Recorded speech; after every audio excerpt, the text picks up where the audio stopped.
fans, to tonight's game here on Rogers TV. I am your host, Jaci Solomon. The Battle of Highbury Ave continues in tonight's game when the London Nationals face off against the St. Thomas Stars. Tonight's story of the game is brought to you by Arby's.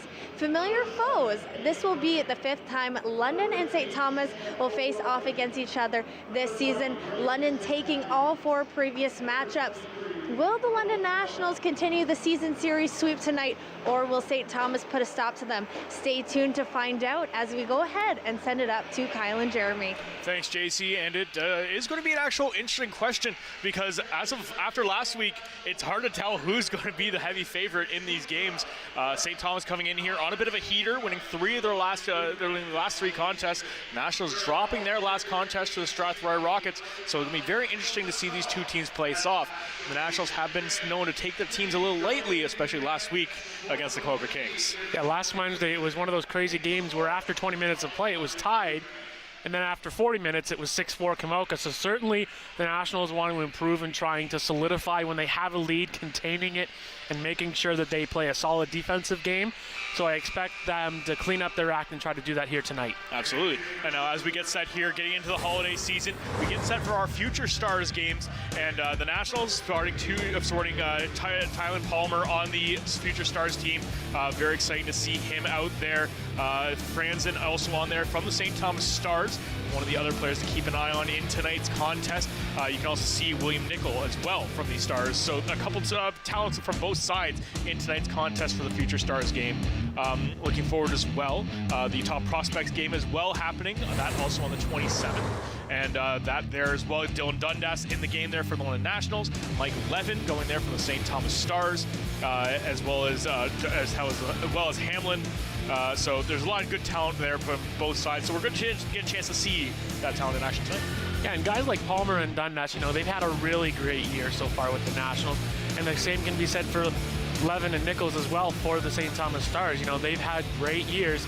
And also credit to the London coaching staff. They're going to be in a part of the Future Stars game down in Ayr as well. So credit to the Nationals coaching staff as well. They get a chance to coach prospects here in the GOJHL, and something exciting to see when they play after Christmas. Yeah, December 27th will be taking place in Ayr. And as we get set here, the game between the St. Thomas Stars and the London Nationals, St. Thomas adding a lot of new faces into their lineup and making some huge impacts right away, especially in Larzell, one of the top guys right there, and Hujin, guys who just come over and made immediate impacts. Yeah, and that's what you want when you go acquire these types of players. You want that instant impact to try to provide a little extra offensive side of your game, but also on the defensive side as well, getting Bradford from the Stratford Warriors team as well. So you can see that record there, 13-5 with Stratford, a very good team over there as well. So him coming over to St. Thomas will hopefully solidify their goaltending in net, with Owen Wilmore now part of that Stratford team as well. So a bit of a goalie swap. We'll see how St. Thomas does that. Obviously with a 3-game winning streak, it's proven well so far. Speaking of Bradford, we take a peek at our starting goaltenders as he is in between the pipes for the St. Thomas Stars. And in net for the London Nationals, no familiar face as always, Aiden Barry. Yeah, Aiden Barry, of course, Mr. Consistency here on Wednesday nights. Him and Michael Elmsley, the Nationals tandem, they both have a .911 save percentage, so they are getting the goaltending that they need to have here as we're getting into the holiday season. So hopefully they can perform that way until Christmas and then maybe improve their numbers heading into the second half of the season. Bradford, this is his second start for the St. Thomas Stars, picking up a win in his first contest. Hopefully to start the turnaround of fortunes around for the Stars, as with that win, they jump into 7th place in the Western Conference, jumping over the Kamoka Kings. Yeah, and that's obviously improvement from the St. Thomas team. When you bring in those new additions, you want to climb up the standings, and it's going to be a battle for them if they want to continue to climb up the Western Conference standings, because they're clearly a few points behind. They are only 7 points behind the Chatham Maroons for the 6th seed, so certainly some more work to do, so we'll see if St. Thomas can do that with those new improvements. Great goaltending can come a long way and help in a lot of areas. I've sent down to ISO for opening ceremonies. Fans, prior to tonight's performance in the national rank of the London Nationals, wish to acknowledge the Anishinaabe, Haudenosaunee, Lenape, and Adelante peoples, whose traditional lands we are gathered upon this evening. Fans, welcome to the Western Fair District Sports Center for tonight's GOJHL contest between the visiting St. Thomas Stars and your London Nationals. Fans, will you now please stand if you are able, remove your hats, and join Candace Virgo in the singing of our national anthem. Couple pens. Oh, Canada, our home and native land, true patriot love in all of us command. With glowing hearts we see thee rise, the true north strong and free. From far and wide, O Canada, we stand on guard for thee. God keep our land glorious and free. O Canada, we stand on guard for thee. O Canada, we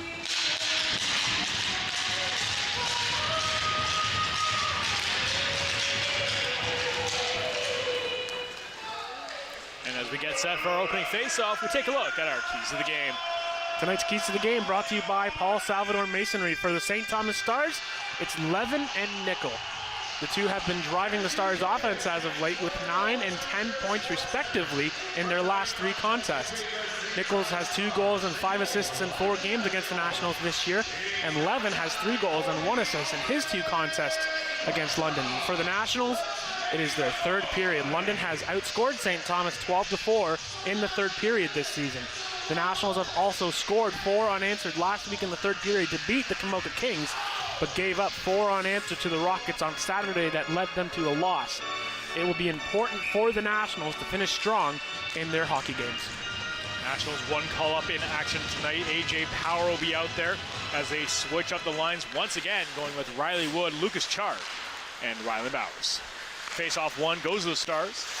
They'll try to break out of their own zone. A little bit of a missed pass comes up as they'll break it across center. Into the offensive zone, batted out of midair by McGowan. McGowan throws ahead just out of the reach of Chard.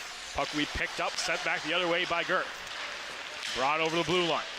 Stars on the attack, stalled up right at the blue line by McGowan.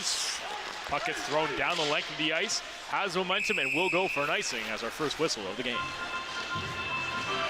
Yeah, London came off of that loss to Strathroy. Even though it was a 7-4 loss, 2 of those goals were empty net. So really a tight contest, but again, the 3rd period cost the Nationals as they were, again, taking too many penalties, something that we have seen quite often this season. Face-off 1 by the Nationals. They'll just bank it up the boards. Picked up right at the blue line and will be cleared down the length of the ice, so we'll go for once again icing.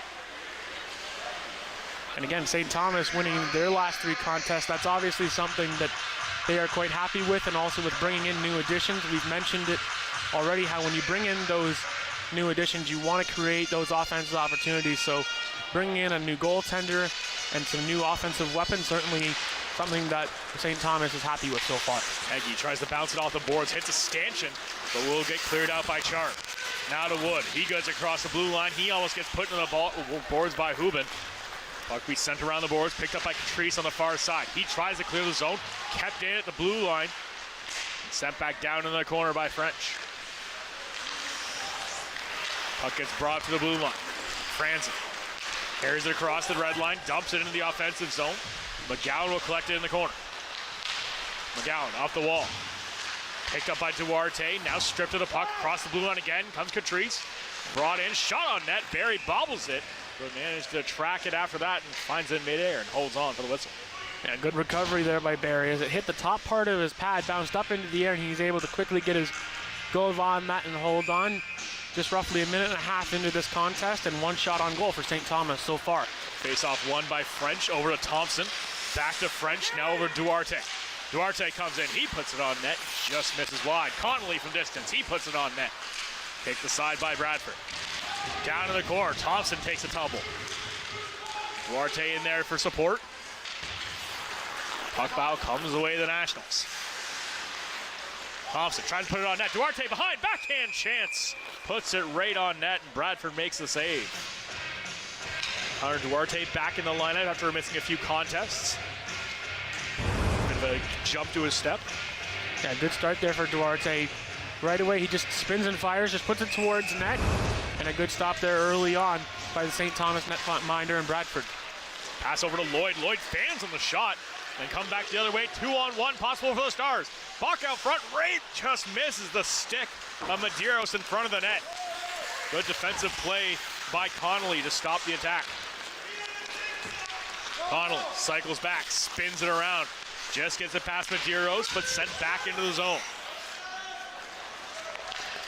Connolly has a bit of time behind the net. He's going to pass it over to Lloyd. Lloyd, cross-ice pass, up the wall, gets it over to Dundas. Dundas, he's going to avoid the hit. Heads to the middle of the net, puts it on, and that goes off a stick and out of play.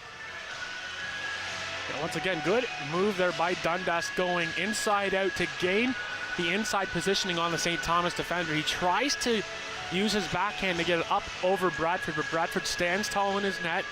A big body like that in Bradford is a reason why he gets a lot of wins like he did for Stratford and has one win so far with St. Thomas. Face off won cleanly by the Stars. Pass goes around, gets the Atkins picked off, gets out to the blue line. Levin will just dump it down the length of the ice. And I'll go for an icing, so we'll reset again in the Stars territory. And again, a guy like Levin, he scored 5 goals in one contest alone. And that's something that we don't normally see in the GOJHL, but something that the Stars can say that they've had a shining moment so far this season is they've had one player have a 5-goal game. The Stars, another shining point for the Stars is the fact their young guys are their highest scoring players. Levin, 29 points, and Nickel, 38 points on the season. One of the highest scoring players in the entire league. Levin, down low. Draws it for Nickel. Nickel back in the corner for Levin. Top shot. He gets his stick slapped out of his hands. Looks for a call, was not going to get one. Chard backhands it up the wall. Levin gets there. Kopchuk tries to pressure the puck. Puck comes up to the half wall, turned back around. Wood will collect it in the corner. Riley Wood throws it, airmails the puck the entire length of the ice, and just out of the reach of Bowers, as they could have had a partial break off that huge pass.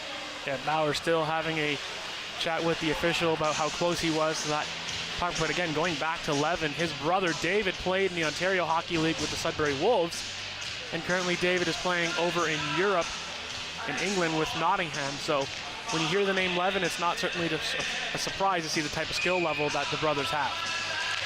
Face-off won by the Nationals, picked up by McKinnon. Sends it back to Kopchuk. Kopchuk can't quite get it up the wall. Stopped up by Hubin. Back up the wall again. Wood gets the puck out. Throws it off the wall on the far side. Bowers can't quite keep it, get it deep.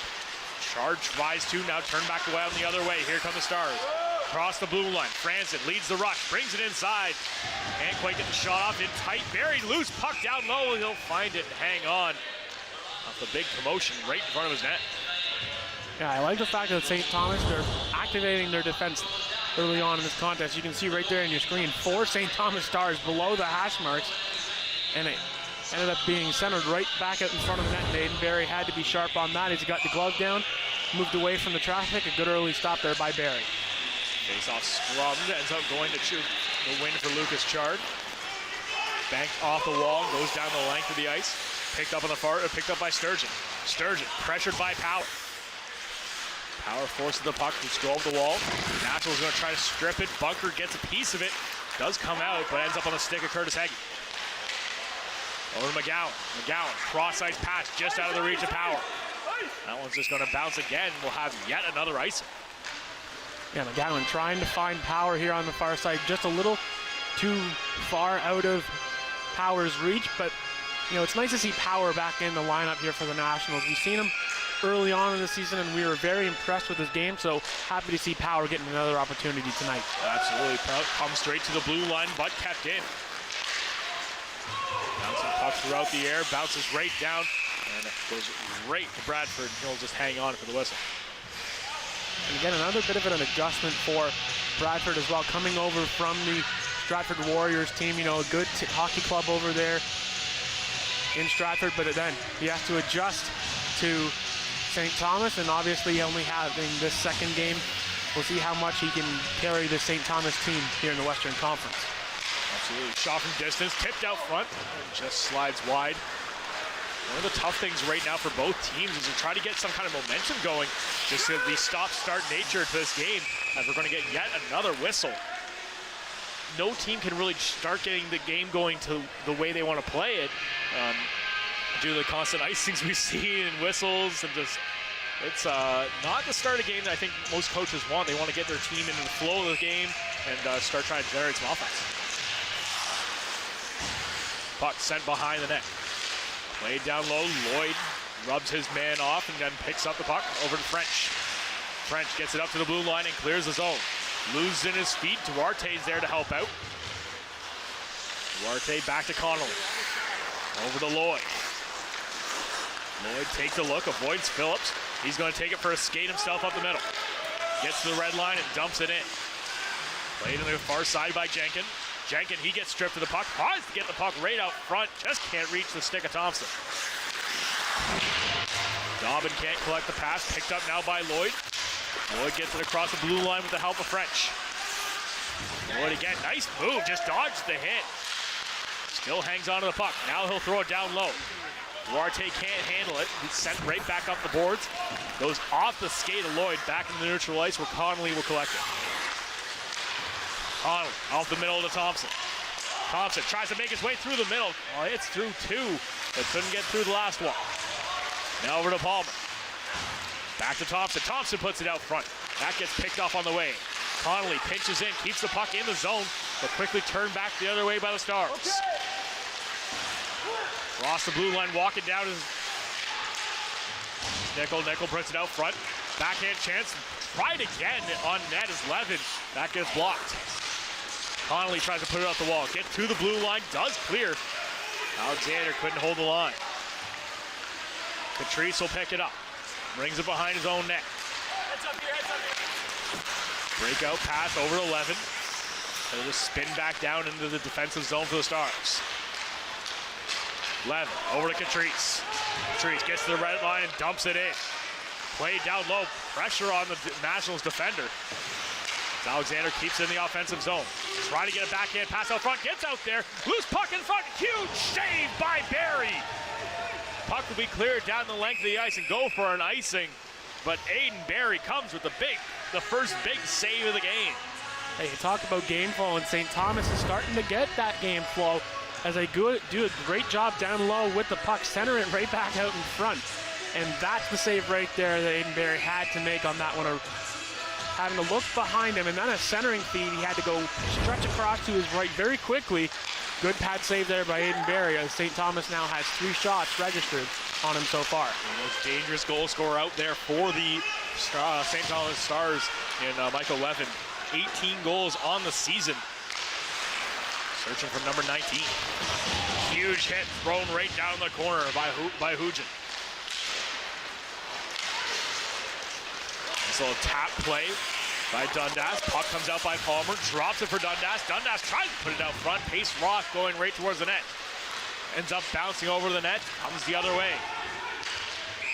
Pass just a little too far ahead of its intended target. We'll go for an icing. And brought back down to the Star territory. Yeah, good play there by the Nationals. Trying to stretch St. Thomas D, but good recovery there by Hubin as he was able to get back and skate hard to take away a potential 2-on-1. Puck comes out, Nationals getting control. Haggy walks in, he takes a shot, puts it right on net. Bradford makes a save. Just over 7.5 minutes into the game here. Shots only 3-3. A very low shot total from what we're used to seeing here. And again, it's because of the fact that we've had a lot of whistles so far in this first half of the first period where the teams haven't been able to get their flow, but St. Thomas has started to create a little more pressure so far. We'll see if London can try to do that as well. Play down low, Zurich tries to put it over to Power. Power pins it against the boards. He gets pinned in there as well by Jenkin. Jenkin and Girth battle for the puck for the Stars. Puck bounces out for a second, now gets put back against the wall. Finally will come out. and clear the zone. Stars coming out. Stubbs brings it out. He brings it right to the front of the net. Makes a move, gets it around. Barry has to make another tough save. Gets the pad on it. Girth, he'll carry it in. Puts it on net. Barry, another save. Picked up by Zurich. Zurich will throw it around the boards. Picked up by Power on the far side. Back down to Jenkin in the Star zone. Pass up the wall. Gets deflected in by Snedden. McGowan tries to get a hold of it. Stars still maintain possession. Puck back out front. That one just ends up hitting the body. Huge hit by Power right in the corner. Up to Alexander at the blue line. He walks in. He takes a shot. Power catches it with a leg. Selfless play by A.J. Power. Phillips puts it back over to Alexander again. Alexander, he winds up, takes another shot. That one finds its way through, but just slides wide. Just out of the reach of Alexander, but does get a tip on it, so the Nationals going to get a change as the Stars quickly try to come back for the counterattack. Alexander, full head of steam across the blue line, puts it in front of the net. Tried to get a backhand on net as Medeiros, but that gets tipped. Medeiros steals it back. He walks in, takes a shot. That goes off a stick and over the net. Picked up by Connolly. He gets a backhand up to Duarte. Duarte can't get a hold of it. Turned back the other way by the Stars. Stars all kind of momentum right now as they're just generating offensive chance after offensive chance. Puck comes off the wall to Thompson. Thompson waits a little too long to move the puck. Does get it out of the zone, but quickly turned back in by the Stars. Lloyd behind the net. Pressured by Dobbin. Lloyd carries it out, gets to the red line. He's just going to dump it in. Played down in the far corner. Lorzell will just play it up to the blue line. The Stars will try to break it out. Nice stick work by Thompson to send them right back into their own zone. Sturgeon sends it around to Lorzell. Back up to the blue line, kept in by Connolly. Up to be picked up again. Lorzell's going to lead the rush. Across the blue line, nice drop pass right onto the shot. Barry just catches the toe save. Nickel, he'll collect the puck down low. Waits, backhand back to the blue line. Back over to Stubbs. He takes a shot. That hits the body out front. Connolly will try to clear the zone and will. Tired Knights Nationals roster tries to get off, but the icing will keep him out there once again. So the Stars a huge opportunity here as the Nationals tired skaters. Yeah, and again, good pressure here by St. Thomas as they're able to drive the net with ease. And that one, oh, he just missed an open net there as he almost caught Aiden Barry there. And then most recent chance there, another shot and another big pad save by Aiden Barry. He's so far keeping the Nationals in this one so far, as we haven't seen the Nationals get that flow that we talked about, and St. Thomas has done a good job of that so far. Shots now 7-3 in favor of the St. Thomas Stars. So 4 straight shots. Lucas Chard, he walks in, tries to take a shot. That one just misses wide. Goes off the back wall, and then Bradford will pick it up. Yeah, smart play there by Bradford as he recognized that the boards are quite active here at the Western Fair, so he got his glove on it quickly and taking away a chance from Lucas Chard. As Chard has moved up, or pardon me, continuing to stay on this top line. As once again, you know, with the loss now of Jacob Julian going up to the London Knights, the Nationals trying to find their proper lineup. So something that we're currently seeing, you know, Dave Matzos try to mix the line and find the right combination. Europe gets the puck out and sent back, almost back into the offensive zone for the Nationals. Huge hit right at the blue line as Kopchuk gets taken down hard by Hubin. Another huge hit right along the boards. Hubin runs wood this time. Back out front, another chance as Chard can't get a hold of it. Action happening and big at both ends of the ice. Here come the Stars. Hubin across the blue line. He takes a shot. Barry can't handle it. Rebound chance, just slides wide. Played high off the wall. Picked off by Hubin. Now comes back out. Here comes Chard. He's got Bowers with him. Chard loses the handle. Goes back into the corner. Girth will try to move it up the wall. Along the half wall. Gets brought out. Puck weave sent down by Hugin. Barry's going to leave the puck behind the net for Kopchuk. Kopchuk waiting for the Nationals to finish a change. Lead pass intended for Wood. Wood does get the tip as he's going to go off to finish the change himself. Puck comes up, right off the bench comes Dundas.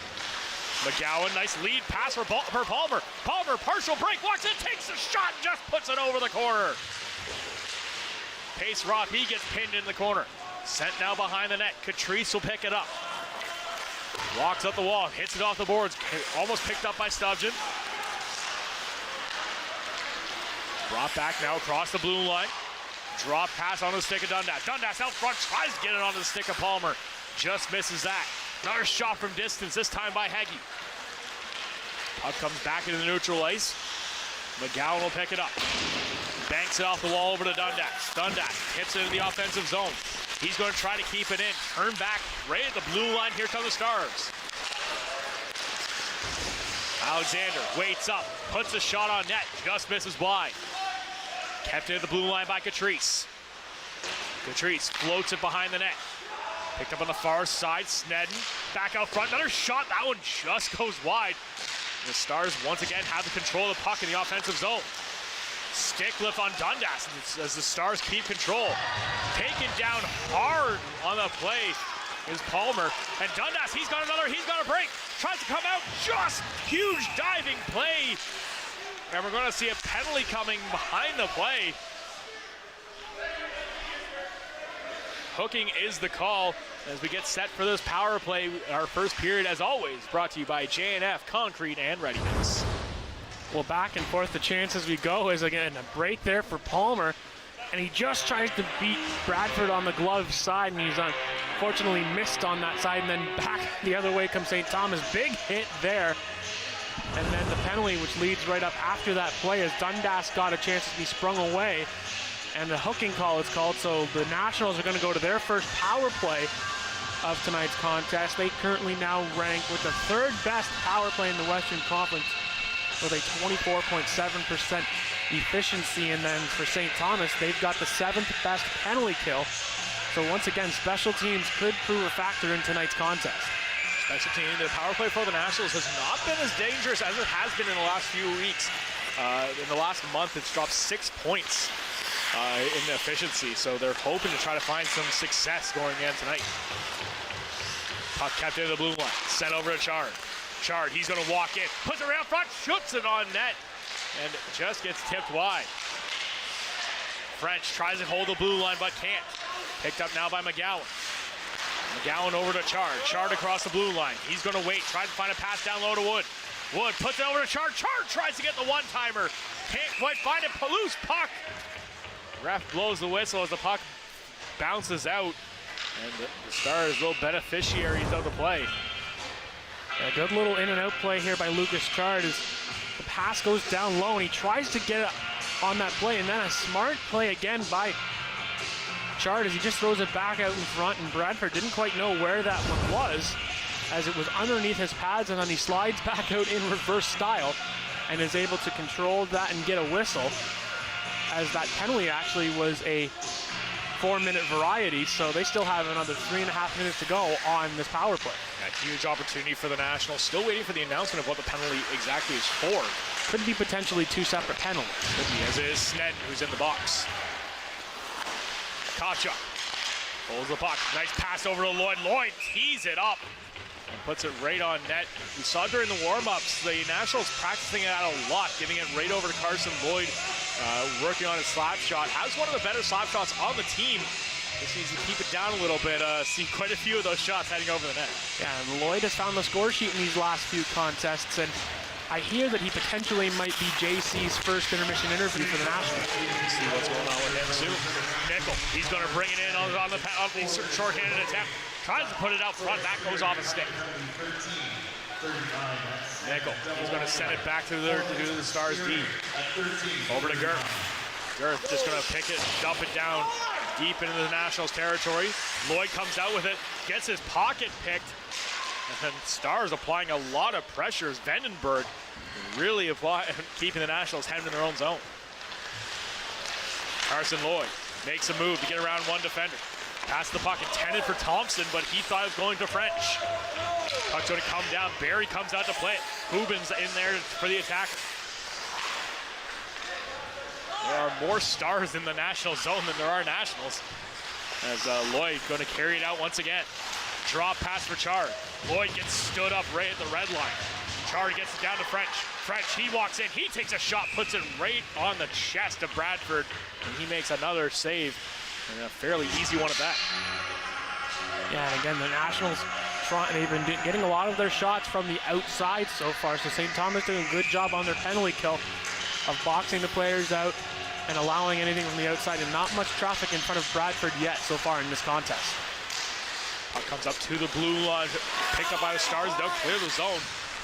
McGowan will try to bring it back in. Over to Wood and just goes offside. As one of the Nationals took that little extra step. Yeah, smart play there by McGowan, trying to maybe reverse the pressure as the Stars were doing a bit of a line change, so trying to reverse that pressure. But unfortunately, once again, off a bit of a stride on that offside call. Minute 55 still remaining in the power play. Wood brings it across the blue line. Throws it behind the net for Palmer. For Dundas, back to Wood. Up to the point. Bowers to McGowan. McGowan gets it over to Chard. Chard puts it down low. Nice tip right out front. Loose puck. Still can't get it. And no, it almost goes in, but the ref waves it off. McGowan caught flat-footed. Partial 2-on-1 coming the other way. Walks in, takes a shot. Barry makes the save. Loose puck still down low. A couple extra whacks at it. And Seminara has a few good chances, but can't bury. Wood back the other way for the Nationals. Bouncing puck, gets up, sent back out into neutral ice. Minute left in the power play. Chard over to Bowers. Bowers tips it out front, trying to get it onto the stick of Dundas. Dundas sends it back in the offensive zone. Quickly picks, standing back up is Seminar, and he'll just throw it down the length of the ice as he goes off for a change. Puck dropped to McGowan. McGowan, nice little move, carries it across the blue line. Stalls up. Backhand pass down to Thompson. Down into the corner. Nationals trying to find something going here offensively. Puck right out front. Thompson tries to get a shot off. Nice defensive play in front of the net. Here come the Stars again.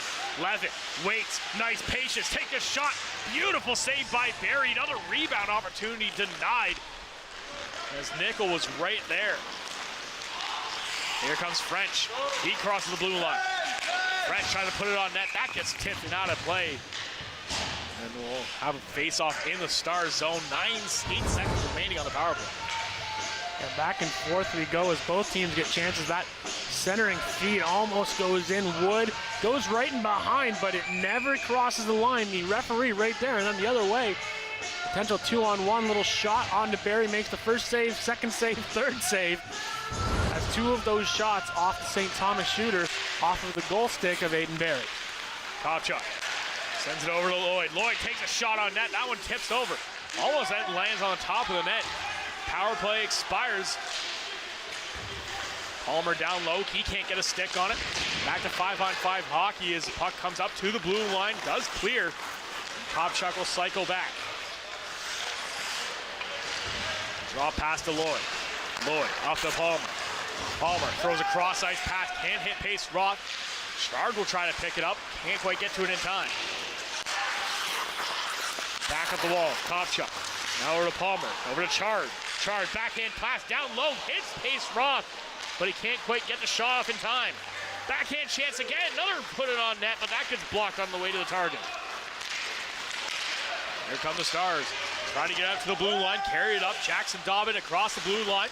Bows for it down in the corner. Nationals will come away with it. Get it up to the half wall. Bounce it off the boards up to the red line. Puck turned back. Goes off the leg of Lucas Chard. Set down in the offensive zone for the Stars. Kopchuk will collect it. Waits, turns around, trying to find an open man. 1 minute and 10 seconds left here in the period. Bradford will just play it out. Puck up into the neutral zone. Across the blue line come the Stars. McGowan, he just throws a hit down in the corner. Pass right into the slot. Huge shot attempt, goes right on net. Barry has to make a save. Play down low, Sned behind the net. He tries to put it out front. That gets blocked. Catrice will put it down in the corner.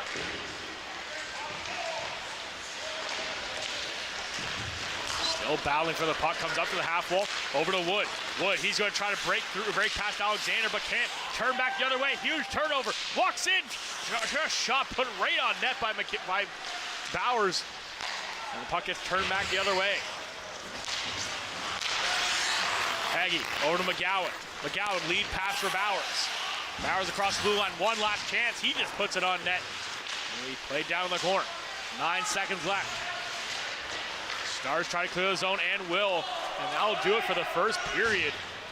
Starts off slow, but it's picked up quite a bit as we got farther and farther into the period. As we will head into the first intermission. Tie game 0-0.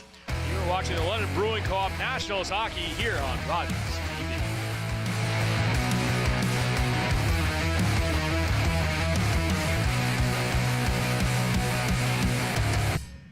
This program is brought to you by the following sponsors. This program is brought to you by Ignite TV. Now you're in command. Visit Rogers.com for more details.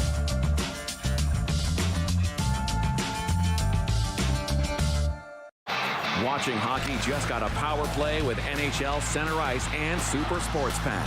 With up to 37 out-of-market NHL games a week, you'll always catch your favorite team no matter where you live. Whether it's big matchups you're looking for or following your top fantasy picks, it's all here. NHL Center Ice, part of the Rogers Super Sports Pack. All this for only $35.95 a month. Order through your remote on Channel 450 or call 1-888-ROGERS-1 today. Your mouth can do a lot of amazing things.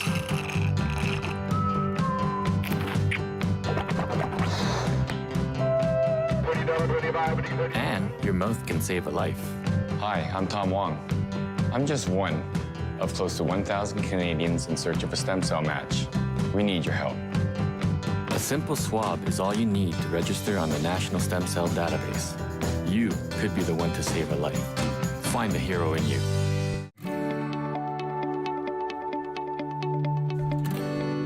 You're watching Rogers TV.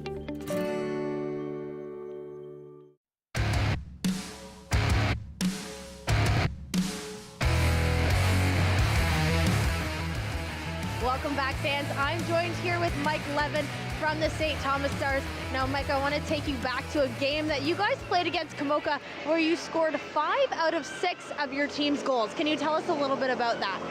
Yeah, of course. I want to thanks my teammates for just playing good with me and doing my best they can to help me prove my game. So yeah, it was an awesome game. Now, you are originally from Israel. We were just talking, you moved here 5 years ago. How have you been adapting to the Canadian lifestyle? It's actually not bad. I kind of like it. Just sometimes it's getting too cold. Back home it's kind of hot. So like I said, I have 5 years here, so I got used to it. So I like it, yeah. And on December 27th, you and a few of your teammates, as well as the London Nationals and the London National coaches, are going to be playing for Team Black in the Top Prospects game. Enemies today, teammates December 27th. How are you feeling about that? Feeling great. I'm happy I got called up for that game. It's a special game, fun to play there. And yeah, like I said, it's fun. Your brother plays for the Sudbury Wolves, or used to play for the Sudbury Wolves. How has he been a role model in hockey for you? Oh yeah, he's been a big model for me growing up. Like always teaching me the best he can, help me prove my game in hockey, off ice, in ice. So yeah, he's just a model for me, and I look up for him. Thanks so much, Mike. We'll be right back with more London Nationals, London Brewing Co-op hockey right after this.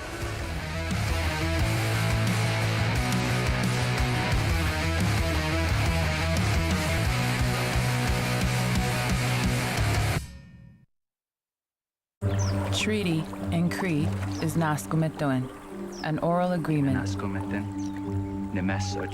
and our agreements were always spoken. For George Spence, the core of treaty was Wichihioin, to help one another.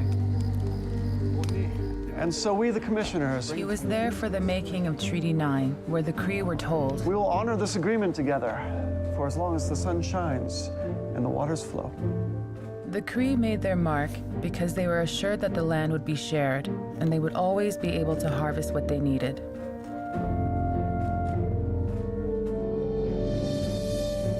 George Spence was my great-grandfather. In his life, he saw many promises of the treaty go unfulfilled. Treaties were essential to the creation of Canada. First Nations still fight for the agreements to be honored. Sometimes, for a wish to come true, it takes a kingdom, because together is stronger. Tied tight, united we stand, in honor of one child's wish, to fuel the fire that will grant many more.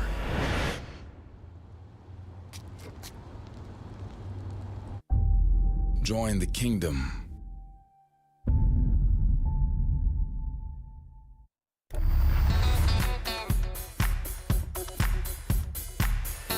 Watch, play, and win every Monday night at 8 p.m. with Optimus TV Bingo on Rogers TV. Cards are available at multiple London locations and are good for all 3 games. Weekly jackpots total $3,000. Back here at the Western Fair Sports Center, 0-0 after 20 minutes of play. And what started out as a very slow-paced period really started to pick up the tempo as we basically hit that halfway point of the period. Nationals got that power play, but it was St. Thomas who was the more dangerous team.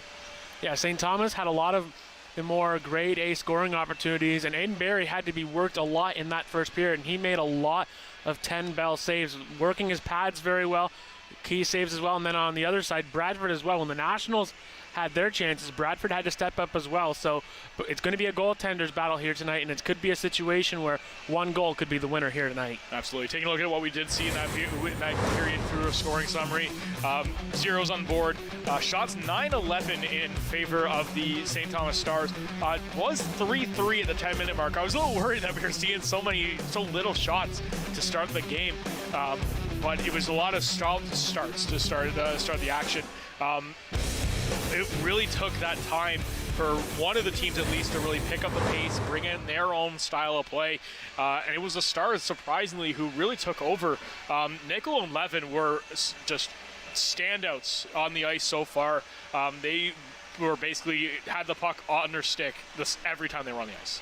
Yeah, and you know, St. Thomas relies on their younger players, and when you have those guys leading your team in points, and they get rewarded by going to the top prospects and future stars game as well. So guys like Levin and Nichols, you can see why they are the top guys on this St. Thomas club, and I expect them not only this year but in the years ahead to be a dangerous team here in the Western Conference. Absolutely. One of the other big additions to the St. Thomas Stars in Bradford looked fantastic through that first period, making 9 saves, and not really too many huge 10-bell saves, but stood up to every challenge that was sent his way.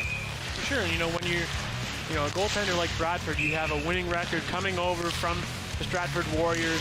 Again, this is his second game with the St. Thomas Stars, so certainly a goaltender that new to a new system, new players, new teammates. So other than that, you know, Bradford's played well in here tonight, and the same can be said for Aiden Barry. Absolutely. Aiden Barry has looked solid throughout tonight's contest, seeing a lot more of the rubber headed his way, but has really stood up to the challenge and making a few huge saves as the big guns for the Stars have come out to play tonight.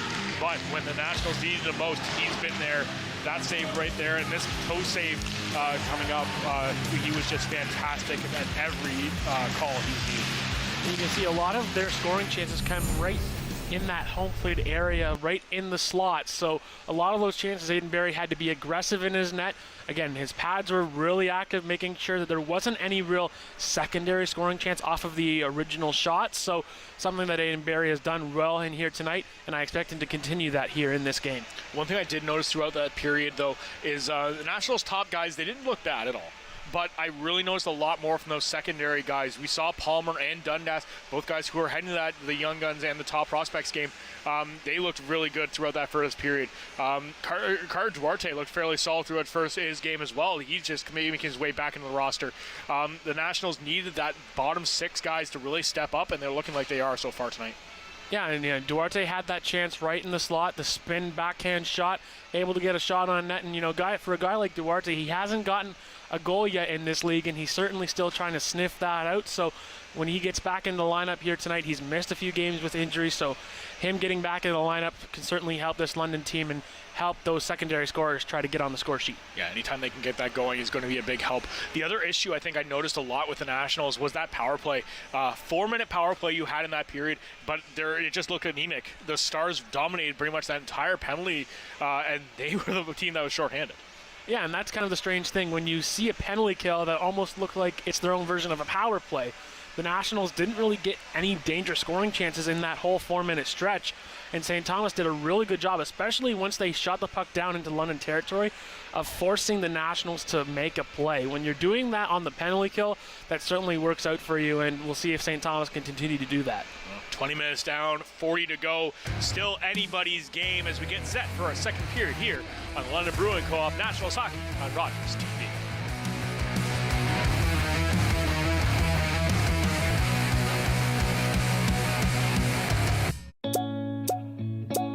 I'm sure right now a lot of you feel like you aren't able to be who you truly are. What's most important, more important than everybody else knowing who you are, is that you know who you are. As a young person, time moves slower for you. And just know that things will get better.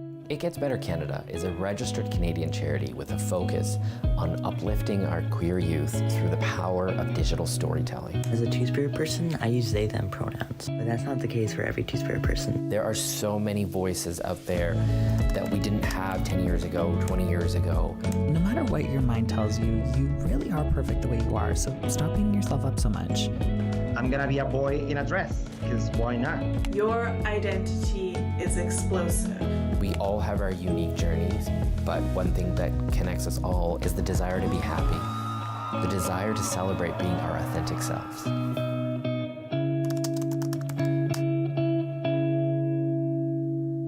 It was John's graduation. We were so proud. We all got together for a picnic. That's when we heard coming from the radio. So we stopped and we listened. It helped us get to safety. That's why when I think of John, because now he has a real future to look forward to.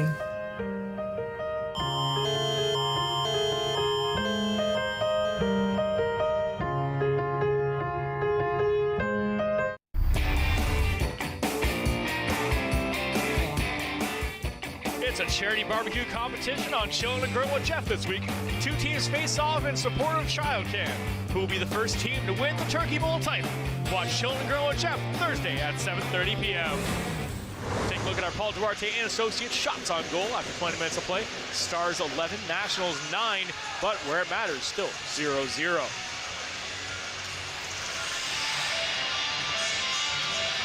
As we take a look at our next contest, it will be next Wednesday, our last game before the break, as the St. Mary's Lincolns are in town to face the Nationals. Lincoln's still trying to find their footing in the middle of the Western Conference standings. Nationals trying to go home happy for Christmas and that first place spot. As we get set here, Lucas Chard out there has been, as we were talking during the break, a little bit snake bitten in that first period. Expect a little more out of the Nationals' top scorer. Hopefully we'll see that in the second period. Yeah, for sure. I mean, when you're seeing a guy like Lucas Chard move up onto this top line, that first period, he had the puck a lot, especially in those high danger scoring chances. So we'll see if he can continue to do that and hunt down the puck here in the second period. Puck gets picked up. Nice pick out of midair by Bowers. Brought back out Wood. He tries to get a shot on net. Just tipped off his stick. Back the other way. Here comes Nickel. He's going to go right through the middle. Brings it in tight. Beautiful defensive play by Hagee. Puck comes up. Bowers over to Wood. Wood across the blue line. Back to Bowers. Bowers to Wood. Wood puts it out front. Just misses Chard, who had a wide open cage in front of him. Bowers, Wood trying to put it up the wall. Pass goes right through the slot. No one there to collect. Play on the far side by Gert. Picks it up to Jenkins. Jenkins up the wall to Vandenberg. Vandenberg now across the blue line. He walks in. Chard muscles him off the puck. Turn back up the wall. Stars are going to get the steal once again. Still maintaining possession. Now it's stolen. Here comes Duarte. Connor Duarte across the blue line. Nice drop pass. Walks in. Tries to get a puck on net. Puts it out front. Duarte will pick it up again. He hangs on. Waits. Drop pass behind the net over to French. French tries to make a move. No one there. Duarte's in for support. Back up the wall again. Around the half wall. Tries to put it out front. Thompson, he was trying right down the middle. Made now by Nickel. Nickel. Long lead pass over to Levin. Back to Jenkin. Jenkin. Cross pass over to Gert. Back to Jenkin again. Jenkin's going to put it off the wall. Bugin. He'll play it out. Batted out in midair by Thompson. Trying to hit French, driving right down the right wing side. Stars across the blue line. Battle for the puck continues. That goes behind the net. Lloyd picks it up. It's tipped a little too far to his reach. Bugin will put it behind the net. Thompson on the far side. Throws it out, picked up by French. French has got a bit of room. He's going to bring it down the right wing side. He takes a shot. That one just goes wide. Kept in the blue line by Lloyd. Lloyd, nice little move, just spins around, puts it back down in the corner. Played around by Catrice, gets it to Alexander. Gets up to Hugin on the blue line. Turned back the other way by Connolly. Connolly tries to hit Duarte going down the middle, but just tips off his skate. Connolly will collect it in the national zone. Nice long pass intended for Pace Roth. Can't quite handle it cleanly as Alexander sends it back the other way for the Stars. Stolen off his stick, right out front. Barry has to make a save. And the puck will be turned back the other way for the Nationals. Puck up the wall, nobody there. Ends up just going nice and easy back onto the sticks of the Stars. Catrice across the blue line, he walks in. Connolly, nice defensive play to turn the puck back the other way. Still kept in at the blue line by Sned. Sned gets the puck right in the slot, ends up tipping off his stick. Alexander will pinch in and put it behind the net. Palmer, he'll come out, tries to put it off the wall.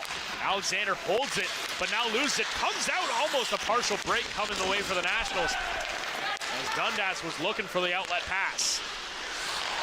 Sned behind the net.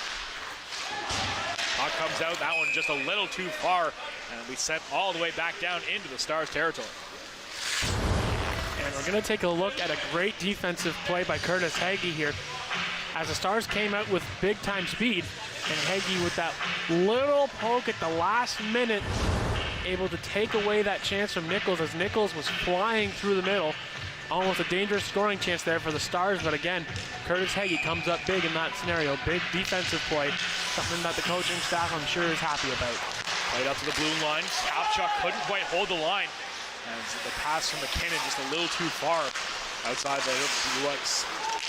Palmer tries to pinch in and collect the puck. Seminara, he'll just collect it, send it back into the neutral ice. Turn back the other egg quickly by Palmer. Palmer gets stopped up right at the blue line. Alexander will collect it for the Stars. Brought back out, Connor Sned will bring it down low. Pass out front, Barry makes a save. Ends up going right in the slot, but nobody there for the Stars to collect. Huge hit right along the boards. Roselle makes a throw in the body. Puck right across the blue line. Another hit, this time thrown by McKinnon. As he takes his man down, he's going to get a penalty for it. Puck right in the slot, big slap shot attempt. And just fans on it the last second by Lorzell, and we'll see our first power play coming for the Stars. Yeah, it's going to be a head contact call as this happened down low as it comes in. And it works his way down low, and you can see it right there on replay where he just takes his man down a little too aggressively on that play. So he will go sit for 2 minutes or less. And so St. Thomas will go to the power plays. It's actually a 4-minute penalty. So now St. Thomas gets the exact same opportunity that the Nationals did. We'll see if St. Thomas can capitalize as they have the #2 ranked power play in the Western Conference. And so the Nationals unable to generate any kind of offense whatsoever. But the Stars hoping to try to break that streak and get on the board. Puck set down low, right out front. Barry makes the save of the quick passing play. Gets out to Vandenberg right in the slot. Very sharp and Watt tracks it well. Stock now 12-10, almost 5 minutes, or 13-10, almost 5 minutes into the second period. Face off won by the Nationals. They try to clear it, gets stopped. right at the blue line. Wood, he'll just clear the puck out. Foot race for the puck between Chard and Jenkins. Jenkins, no backhand pass, ends up going right out front. Wood walks in, huge slap shot. Gets stopped on the way to the net. As the Nationals tee up an opportunity, but just put it over the net. Played behind the net, Jenkins. Drop pass for Levin. By Nickel. Nickel can't handle it, sent back down low. Bradford will pick it up, drop it for Jenkins. Jenkins waits, now over to Nickel. Nickel will bring it out. He just moves past Thompson, gets it across the blue line, drops it for Levin. He gets stripped of the puck by French, who will backhand it down the length of the ice. Stars going for a change. Nationals switching out one penalty killer. Back the other way, here comes Alexander. Full head of steam. Comes down, picked up by Lloyd. Lloyd throws it up to the blue line. Can't quite get it by Hubin. Battle for the puck down low. Stars will maintain possession. Back to the blue line. Alexander tries to play it, and Will just misses the glove of Thompson, who would have cleared it. Back to Alexander. Alexander has to wait as the Stars still trying to clear the zone. Battle for the puck, just throwing right down the middle is Franson, but gets stopped up. Right at the hash marks. Both teams collide. French will come away with the puck. Puck sent hard right off the boards, and that will go down the length of the ice, killing off another bit of time. 2 minutes gone in the power play. Stars still only one shot so far. Alexander over to Hugen. Hugen just gets sandwiched right between two Nationals players in the middle of the ice. Hubin behind the net, puts it out to Hugen. He can't get a stick on it. Connolly tries to clear the zone, but can't. Kept in by Franson, as he'll throw it down behind the net. Lorzell ends up putting it behind the net. Connolly will find it, and he'll just dump it down and clear the zone once again. Hard work by the Nationals penalty killers, and they're doing a great job keeping the Stars to the outside. Outlet pass a little too far out of the reach of the streaking Vandenberg, as Lloyd will send it right back down in the Stars zone.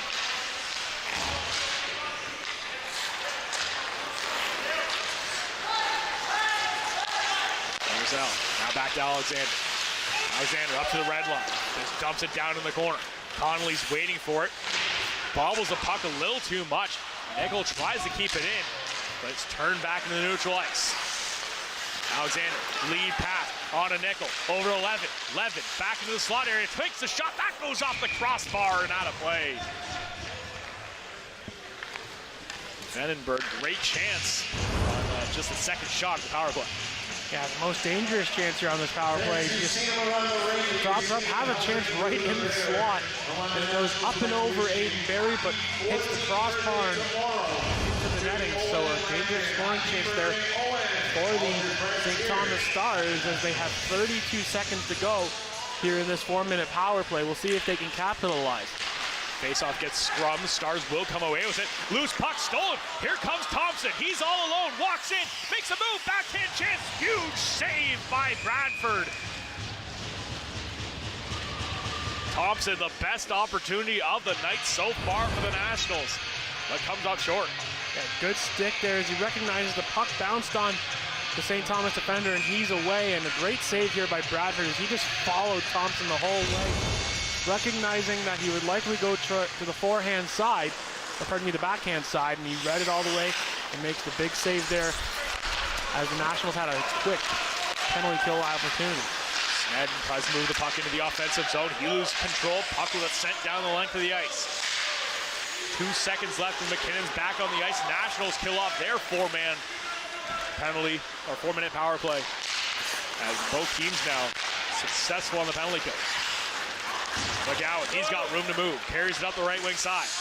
Carries it behind the net. Looks for an open pass and sends a backhand pass behind him onto the stick of A.J. Powell. Powell bows for it in there with Connor Snedden.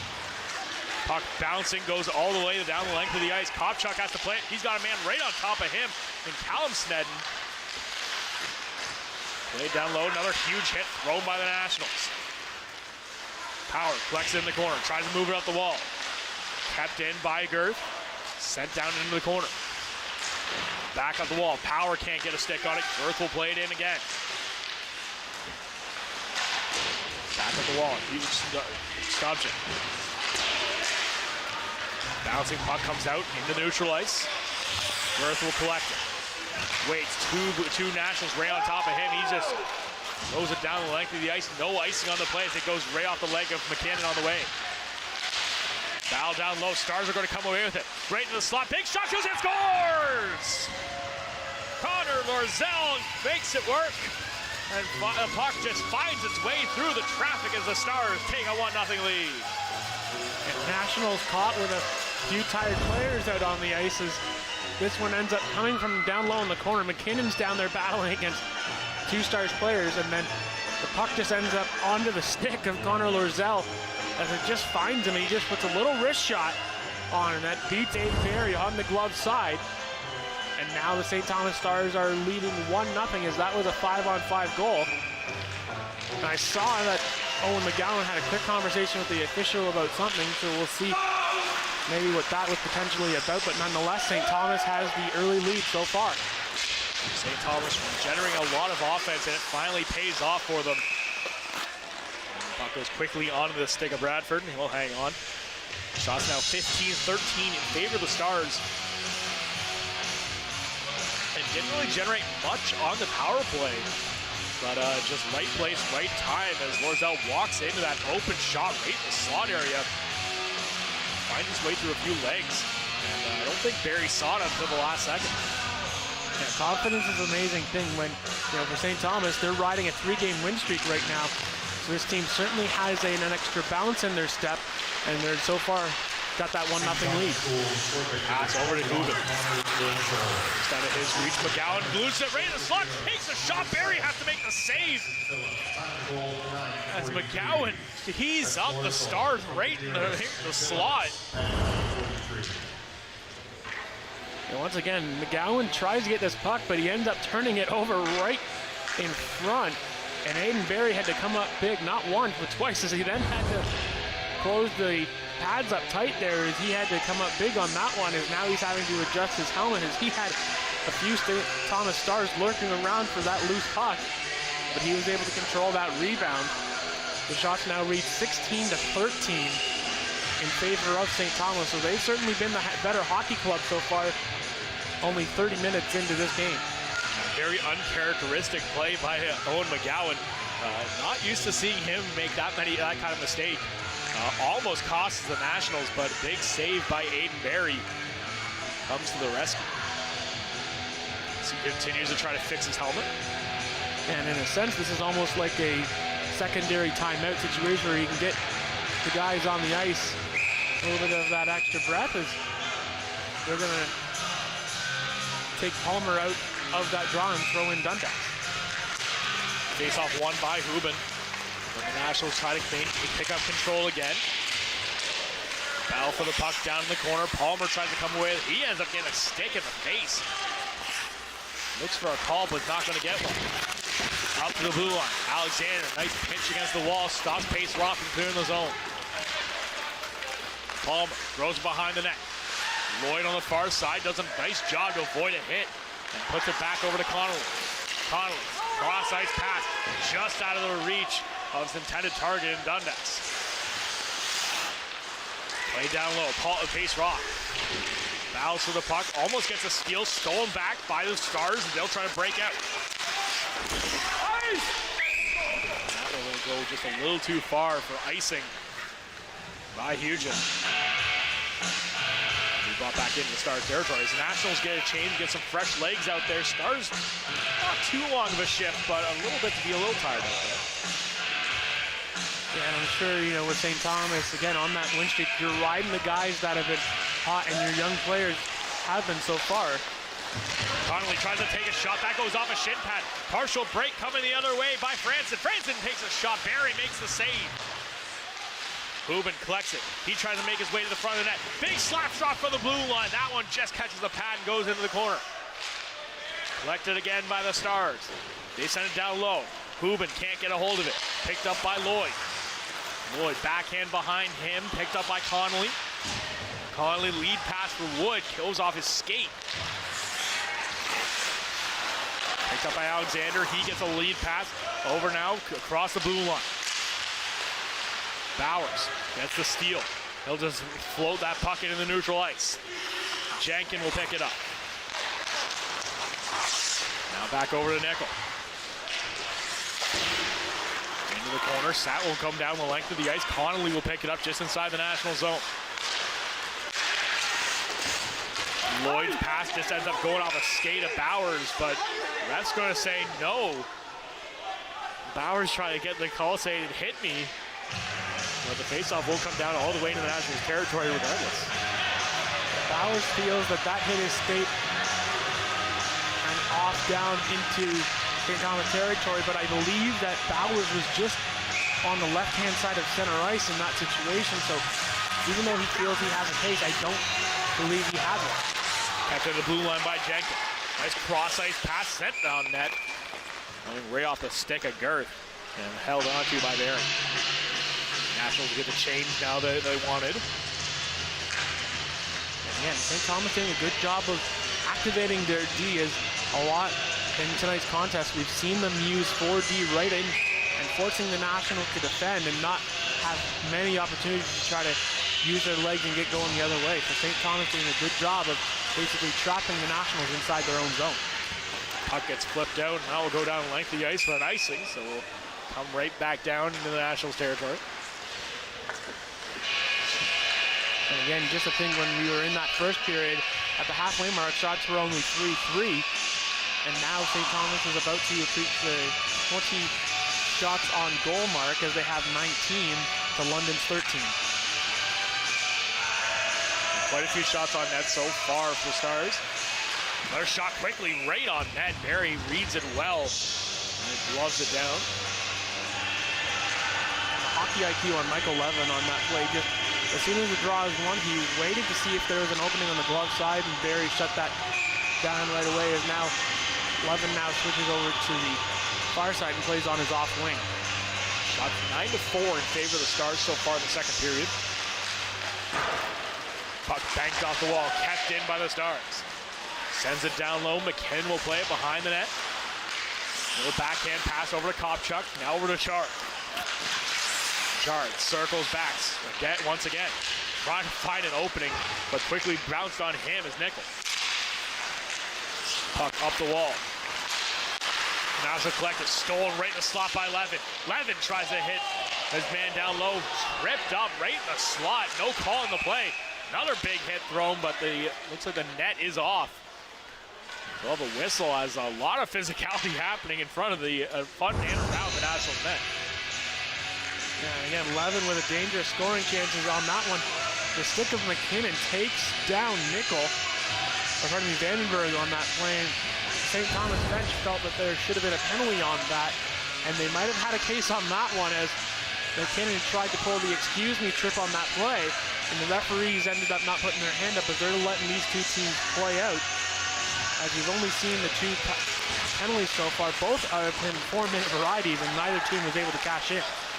Power will collect it, and he'll bring it out for the Nationals. Bring it to the blue line, walks in, tries to take a shot. That gets stopped by Stubbs. Played behind the net. Stars are going to try to break it out, get to the blue line. Snedden, he'll bring it in. Puck thrown down low, Snedden again, has a hold of it. Backhand pass out front, that goes off a leg. Nationals will turn it back the other way. Owen McGowan, he's got Zurich with him. McGowan just gonna walk in, he takes a shot, that goes off a leg. Turn back the other way. Nationals try to pick up the pace a bit, trying to get their offensive legs going. Jackson Bunker down in the corner. He tries to play it out, stolen back by the Stars. Sned down into the corner. Played by Sturgeon. Now to Bunker. Bunker can't handle it. Snedden gets a piece of it. Back up front. Tip play on net by Zurich. And held onto by Bradford. Smart little play there by Jackson Bunker, as at this point the Nationals are trying to find any way to get an offensive opportunity, as York just does a quick little deflection onto Bradford, and he's able to just be in the right place at the right time and make a save as we're approaching the 5-minute mark here in period number 2, as St. Thomas has been the better team so far. Puck comes right to the National zone and quickly turned back the other way. Alexander tries to clear the zone with a little help, Pace Roth will try to turn it back. McGowan brings it across the blue line, now to Dundas. Dundas puts it on net. Ends up falling into the corner. Pace Roth back up the wall. Picked up now by Jackson Dobbin. He pins it along the boards, waits for some help. Medeiros in there to help him out, and that puck will come out. Medeiros, nice little lead pass for Phillips, just out of his reach as McGowan jumps on top of him. As there's a whistle behind the play, as there's a injured Star down on the ice. And it looks like Logan Pace-Roth is going to get a penalty on this play, as it happened along the sidewall. They were battling down low, and you can see they can kind of get tied up.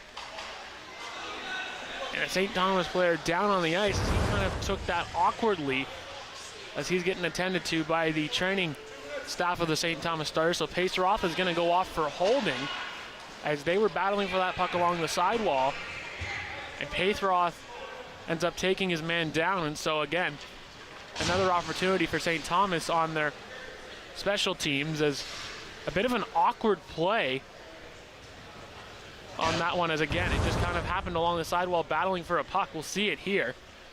Yeah, just taking another look here as he gets tangled up with Pace-Roth, as both players go down, and he just goes hard right over top. I can tell from personal experience that looks like that could be in the knee area. That is not a fun thing to happen.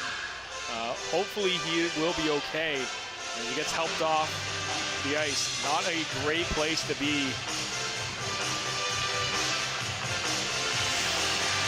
Putting a little pressure on that right foot, as he potentially on that play, as Pace-Roth was kind of going down, kind of a bit of a wrestling type maneuver as he brought him up and over, and so hopefully St. Thomas player is okay as he heads to the room, and he might be done for the night. Absolutely, we'll see here. Here come the Nationals, partial 2-on-1 coming in. Wood over to Chard, just inside of his stick, and can't quite get it. Chard will pick it up again. He tries to make a move out front, gets it on net, and down on the play as Bradford just hangs on to that post and doesn't let anything by. Again, we talked about it in the intermission, how Lucas Chard was snake bitten in the first period. He gets snake bitten here once again. The puck just unable to get it, but then he does good secondary work here as he just drives right back towards the net, trying to jam this one in past Bradford. And he gets run right into the net, courtesy of Cole Jankin. And a good save there by Bradford, as he had to hold his post tightly as he knew Chard was coming back towards the front of the net. Thompson ends up losing the face-off. Hard work by Hubin.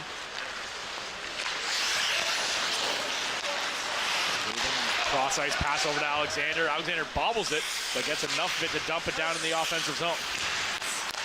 Lorzell down low, right out front, and the Nationals will clear the zone. Come back down. Minute left in the power play. Stars haven't really had any zone time yet. Alexander waits up. Now we'll break the puck out.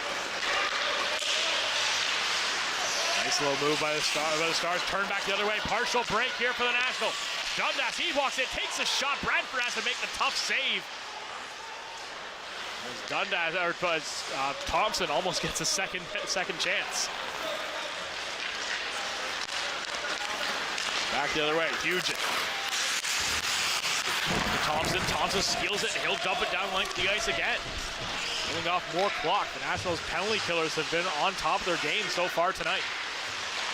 Alexander, he'll bring it out. Lead pass onto the stick of Nickel. Nickel across the blue line to 11. Back to Nickel again, down low. Nickel looking for that pass in front of the net. Draw pass, stolen back by the Nationals. Bouncing into the far side, Levin tries to get a piece of it. Wood will win the battle. Bouncing puck. Wood climbs the ladder to get a hold of the puck and will clear the zone. Breakout pass just out of the reach of Pace Roth as he was coming right out of the box and had a chance for the breakaway. Yeah, Carson Lloyd just sends that one down the ice, but once again, Palmer gets this great opportunity as he recognizes the puck's coming and he senses he's got some tired legs.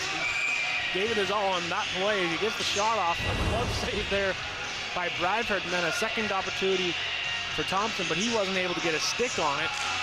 And so far, each power play that we've seen from both sides, the best chance has actually been by the team on the penalty kill. So certainly something that we might see here tonight.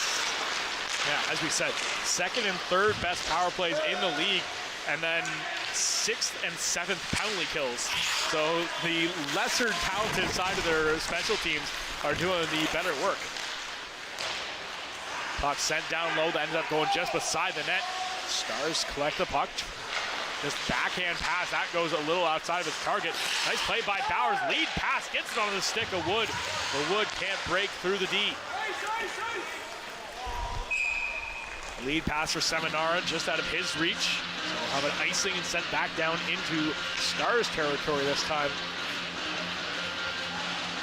2:29 remaining here in the second period. Shots 21-16 in favor of the St. Thomas Stars. Score still stands at 1-0 for the Stars. Off a goal by Connor Lorzell. Puck bounced off the wall. McGowan, he does a good job keeping it in. Gets it over to French. French waits, takes a shot. That one just slides wide. Puck up to the blue line. Almost kept in by McGowan. Quickly turned back across the blue line. Connor Snedden, he brings it down low. Can't quite get it on net. But the Stars maintain possession. Now it's stolen back by the National. Good hard-working play by French. He gets it across the blue line. He takes a shot. That gets blocked. Sent back into the neutral ice.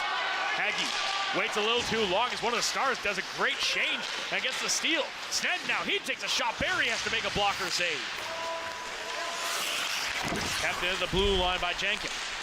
Send down low, right behind the net. Seminara puts it around. Played in the far side. Medeiros bows for the puck with Curtis Haggy. Gets stolen off his stick. Snedden picks it up.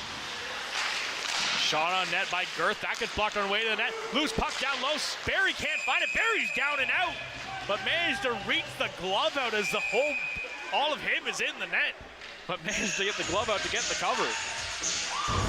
Well, when you're a goaltender of Aiden Barry's style, it's just, get the glove down and see what happens. I mean, this one ends up kind of working behind him. He ends up all the way in the net, but good recognition of keeping the glove and his arm stretched out over into the blue paint, and he keeps that one out as St. Thomas was trying to dig that one through. But once again, Aiden Barry coming up big here in the second period.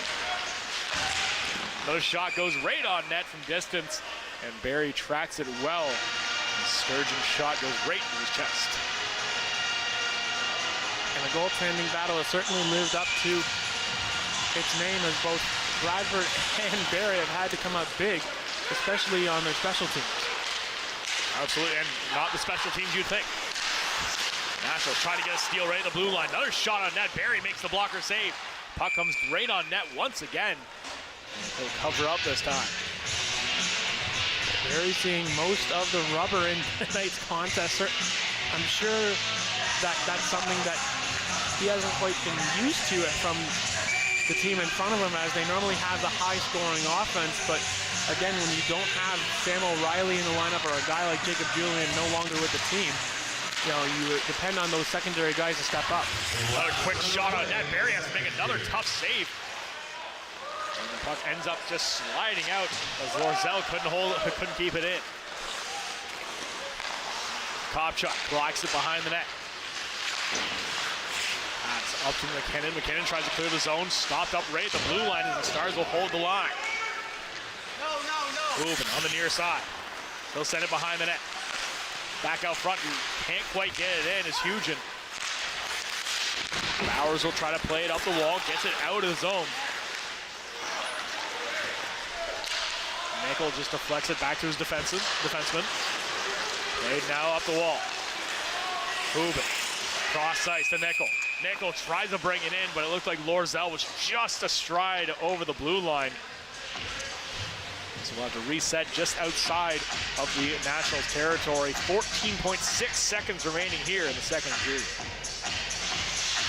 And once again, St. Thomas doing a good job with their puck protection, not allowing those errant sticks of the Nationals, as the Nationals have done a good job of that on their penalty kill, getting the sticks in the lane. And St. Thomas is protecting the puck well. As the official has caught Stars trying to make a last-minute change as he puts out the pair that was out there before the whistle had gone back out onto the ice. Faceoff brought up, Pace Rod tries to get around, but a nice solid hit thrown by Lorzell. As Lorzell and Thompson getting into a little conversation right in front of the Stars net. As the period will expire. And a couple extra shoves between the two. As teams exchanging words between quite a few players. As the refs try to get the game under control here. Both teams will head to the bench. Stars lead 1-0 after 40 minutes of play. You are watching the London Bruin Co-op Nationals hockey here on Rogers TV.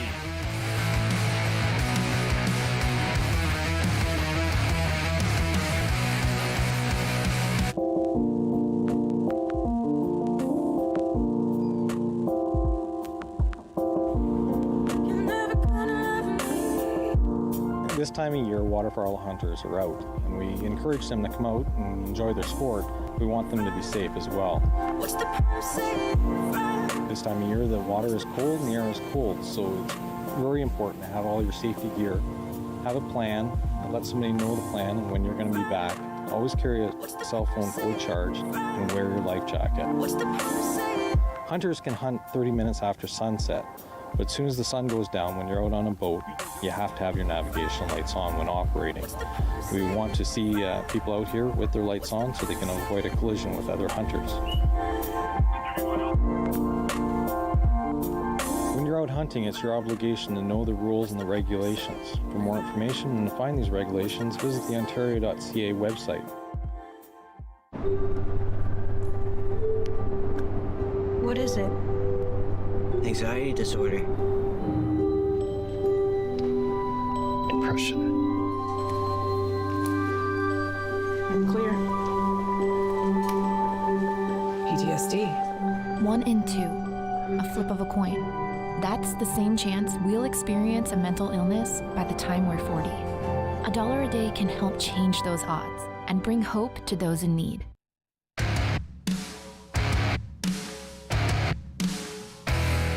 Welcome back, fans. I'm joined here with Carson LaLloyd. Now, Carson, this is your first season with the London Nationals. How are you liking it so far? You know, I love the team. We're winning a lot, and I really like the room. The guys are amazing, and I'm excited to come out and play every night for the guys, and yeah, I'm enjoying it. Where do you see your future in hockey taking you? Well, I'm hoping to play for the London Knights soon, next season, and I'm just trying to improve, get better every day, and hopefully make the NHL one day. You've been playing quite well in these past few games, putting up quite a few goals for the London Nationals. You guys are down 1 goal going into the third period. What are your plans to kind of get your team rallied up and get a goal on the board for you guys? Yeah, well, I'm hoping to just keep doing what we're doing, play a little bit better defensively, and get pucks deep, and hopefully get a few. Thanks so much, Carson. We'll be right back with more London Bruin Co-op Nationals hockey right after this.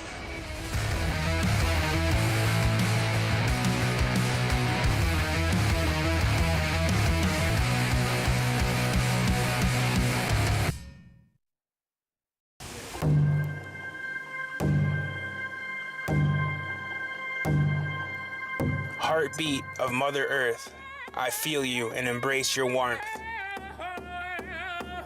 I see you dancing through the trees. Your song floats on the summer breeze.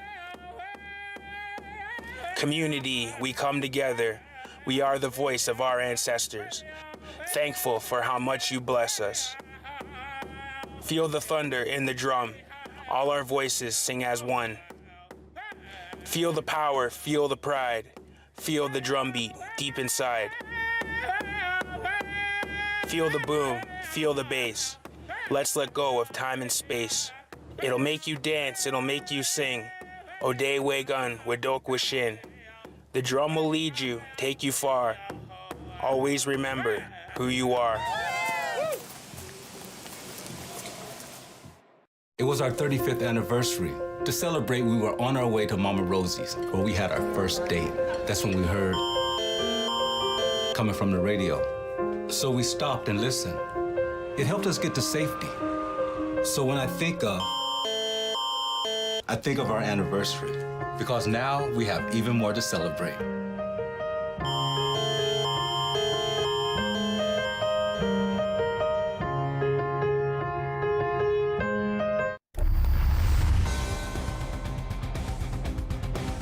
Game Day London takes readers behind the scenes and beyond the box scores, offering news, analysis, long form, and interviews, all produced by local journalists. Catch the coverage at GameDayLondon.com. Now back at the Western Fair Sports Center after 40 minutes of play, the St. Thomas Stars holding a 1-0 lead over the London Nationals in a very back and forth second period, but the Stars getting the majority of the chances. Yeah, and I mean, that second period, you know, the St. Thomas Stars did a good job of, like I said, protecting the puck well, but then also capitalizing on the chances that they had. Even though on special teams it looked like the team that was on the power play was more on the penalty kill, and the penalty kill was on the power play. So certainly a interesting second period, and we'll see if that can continue here and heading into period number 3. Yeah, both teams' power plays have been anything but a power play so far tonight. But the goal we did see so far in this contest, the Stars taking advantage of just a great opportunity as just walking into the beautiful play set up by the Stars as Gosleigh just gets the goal, right place, right time. That puck just sneaks its way through quite a few bodies and finds its way into the net as Gosleigh gets the goal, assisted by Medeiros and Phillips, his second goal of the season. As the Stars also 17 shots there in that second period, really hammering it on to Aiden Barry as Nationals only come back with 8 in their own. So it's been very one-sided in the shot category. Barry's been very busy, but has been very good. Absolutely. I mean, Mr. Consistency here on Wednesday nights. Him and Michael Elmsley both have a save percentage of .911, so they've been doing a good job of keeping the Nationals in games where they're not exactly getting their high-scoring offense like we've seen them have. And especially in a night like tonight, we can take a look at the work of Aiden Barry, and he's been solid. And, you know, again, with guys like Nichols and Levin being around the front of the net, you know, Barry has to stand tall. And on that one there, this was basically 3 separate saves alone. And, you know, if it wasn't for Aiden Barry, you know, this game could be a lot more high scoring for St. Thomas. So certainly, you know, the guys in front of Aiden Barry are going to want to do a lot better here heading into this third period. Absolutely, and Levin and Nichols have both been fantastic throughout this contest, getting a lot of opportunities for the Stars. They're really the driving force as to why they're leading this contest as we are right now. And it's been very impressive to see what we've seen from the Stars' young guns on their team, really the driving force. Back at the other end of the ice, though, Bradford has been fantastic for the Stars, really doing a great job standing up to every shot coming his way. Not a ton of opportunities coming his way. The best one, though, coming from Brayden Thompson, as he had a golden opportunity on the penalty kill. Yeah, I mean, only his second game for the St. Thomas Stars, and he's proven why he's a good winning goaltender coming over from the Stratford Warriors. I mean, you lose Owen Wilmore via trade, you basically swap goaltenders, and so far for Bradford, he's proven why he's got a very good record, 13-5 so far on the campaign for Bradford, and he's been a big reason why, once again, he's keeping St. Thomas up in this game 1-0, and he could very easily post a 0 on the scoreboard, but we'll see if that can go happen here in this 60-minute game. Still 20 minutes left to decide something like that. That's still a little ways away. Nationals offense has been very potent when it comes down to it. Third period was the key to the game for the Nationals as the stop at the top of the show, but that's going to be a big determination in that next 20 minutes. One of the big things that we mentioned, Nickel, been a huge aspect for the Stars scoring so far tonight and throughout the entire season. Rookie scoring leader in the entire league right now. You can see right now 38 points on the board, followed right behind by Sam O'Reilly, who, as we said, is shut down for the rest of December. Will be back in January, so he's going to try to track down Nickel as well, but get back his title as he had a fairly firm lead on that first place spot. So it's going to be it should be a big competition between the two there, and you can't count out Brendan Faulkner as well, another guy who has been dynamite every time we've seen him come to Western Fair. Absolutely, and I mean, you can tell the Nationals miss Sam O'Reilly after him getting a concussion, and they've shut him down for the remainder of 2022, and for a guy like Nichols, who's going to be going to the top prospect game and the futures game, he's going to be looking forward to that after the Christmas break and hopefully continuing to build the St. Thomas team up as they try to climb the Western Conference standings. Absolutely. Now going back to the game here tonight, one thing that has been the big key has been special teams so far. Both teams' power plays, not exactly what they need them to be. What's been going wrong with both teams' power plays? They haven't really been getting any real pucks towards the middle on their power plays. A lot of the shots have been coming from the outside, in which the penalty kill for both sides have done a good job of that. They haven't allowed many real grade A scoring opportunities, and for a power play to work, you want to move the puck quickly. You want to play in transition, move guys around, try to find that opening, which both sides haven't been able to find that open man for that grade A scoring opportunity. So for both teams, I expect them to clean that up here in this third period and try to see if the Nationals can tie this game, potentially win it, or if you're St. Thomas, try to build your already one-goal lead. Absolutely. Now, going into that third period, as we said, the Stars had that 1-0 lead. Nationals haven't had a ton of chances. Is it more or less just keep doing what they're doing, or is it something that has to change coming into the third? I think something has to change. They've been sitting back a little bit, recognizing that St. Thomas is very quick. When they're on the puck, they get 4 guys, 5 guys sometimes, very active Ds. So try to maybe see if you can find that opening behind the St. Thomas D. We've seen Palmer a few chances on the penalty kill, but nonetheless, those types of guys can try to step up here in this third period and try to get London onto the score sheet. Needless to say, I have a feeling we're going to see at least 1, maybe 2 more goals here in the third period as we get set for the action here on the final frame as the Nationals take on the Stars here on the London Bruin Co-op Nationals Hockey on Rogers TV.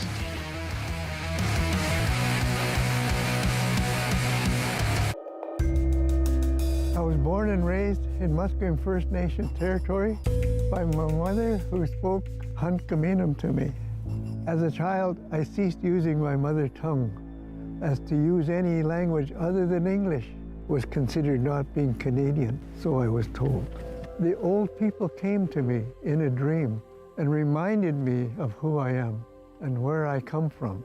I have reawakened. My roots are strong, and I'm no longer a silent speaker. My language tells me where I'm from. It defines me and guides me to teach others to learn and understand our culture and traditions. A gift for those in the present and the unborn generations. What was lost is found. What was asleep has awakened. My blood is here, and I am complete. I have returned home.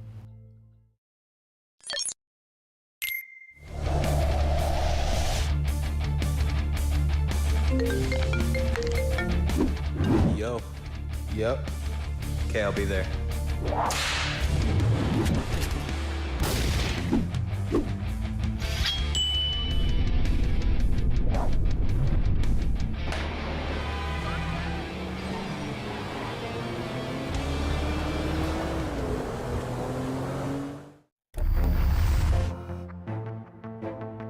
Did you know all the camera operators for tonight's game are volunteers? Rogers TV volunteers learn the skills needed to put on a show, including camera, audio, graphics, and more. If you're interested, visit rogerstv.com/volunteer to sign up. Take a look at our Paul Duarte and Associates shots on goal after 40 minutes of play. 17-8 were the total in the second for the Stars over the Nationals, leading at 28-17 in favor of the Stars. And our next contest, the last contest of the calendar year for the Nationals, as the St. Mary's Lincolns are in town to take on the Nationals. This will be another stellar contest, as that seems to be a tradition the last 2 weeks here at the Western Fair. As the Nationals in tight last year, and as third period before we get set, brought to you by Collins Clothiers. The last few contests here at the Western Fair have been fairly tight between the Nationals and the visiting team. St. Mary's currently sitting third place in the Western Conference, so they're only 4 points back of the Nationals. So if the Stars manage to top the Nationals here, the Lincolns get the win in their next contest, that could be a battle for first place next week.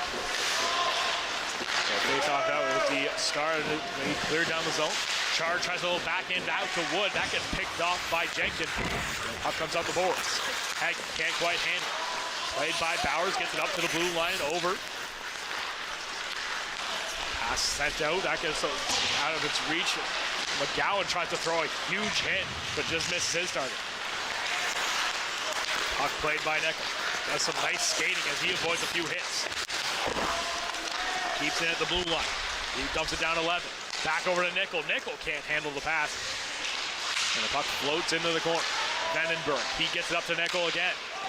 Puck is backhanded back, but Jenkins wasn't quite prepared for it as Bradford comes out to play the puck. Nationals bring out some fresh legs. Pass is a little too far out of the reach. As Vandenberg. Nationals will bring it back out. French carries across the blue line. Just taken down right at the blue line by Alexander.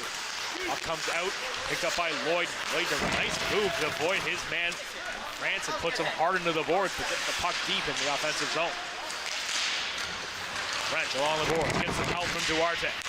Thompson puts it down in the corner again to French. French over to Duarte. Duarte takes a shot, puts it up high, and glove saved by Bradford. Once again, a good shot on net there by Duarte. Puck just coming to him, and he does the right thing. Just put it towards the net.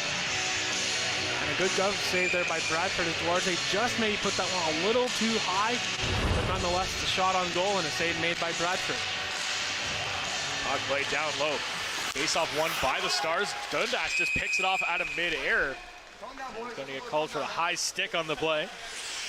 And the face-off will come outside of the Strathroy zone as once again the Nationals, they have a back-to-back here in these next couple days as they go to Leamington tomorrow night to face off against the Flyers, and they are ranked second in the Western Conference. So again, a back-to-back situation for the Nationals. So facing the top two teams inside of a week. So we'll see if they can continue to hold that #1 spot. Puck comes all the way down, almost gets a partial break coming from the way for Franson. But this gets out just a little too far.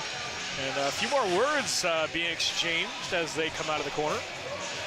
Asking what they want for Christmas as we're approaching the holiday season. Maybe a new stick, maybe a new pair of skates. So another face-off down in the Stars zone.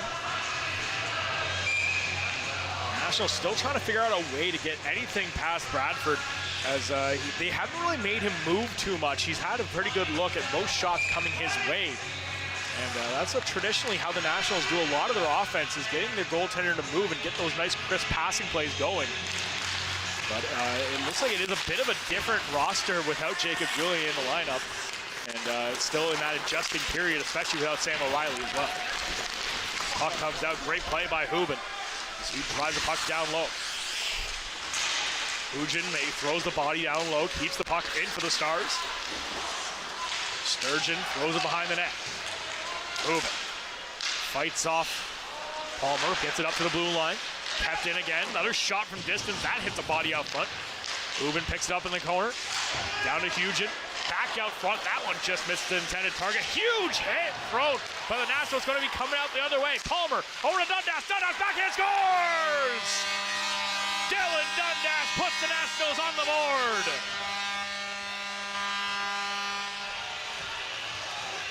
Well, the Nationals needed to get something towards goal, and they end up getting it as Dundas is finally able to solve the puzzle of Connor Bradford, as this one is a 2-on-1, good little backhand play, and he just throws it back over Bradford, not able to get his glove on it, slides just too far, and now this game is tied up at 1 apiece as now the shots read 28-19 in favor of the Nationals.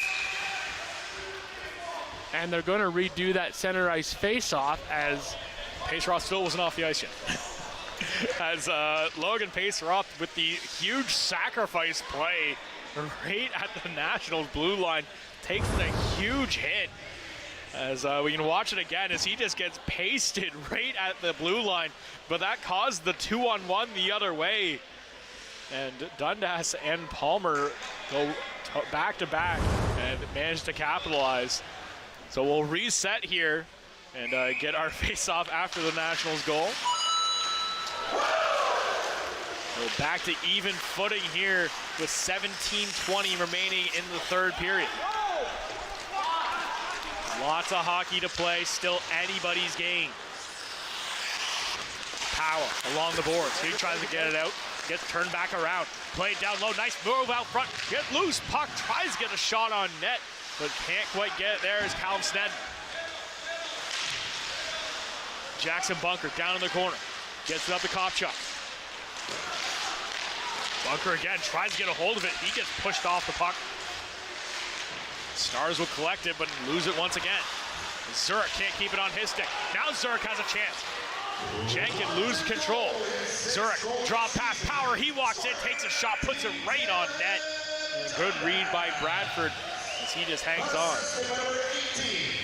Well, good play here by Sebastian Zurich as he's able to take the opportunity off of the defenseman as once again the puck kind of hops off the stick of Jenkin and then Zurich's away and he just drops this off to Power. And Power has all the shooting room in the world and he elected to shoot that one as soon as he got it. And a quick save made there by Bradford, but once again, Power had a little more time there. He could have walked in a little bit further. Played right down low. Great shot by McGowan as that finds its way through a few legs over to Lucas Chard.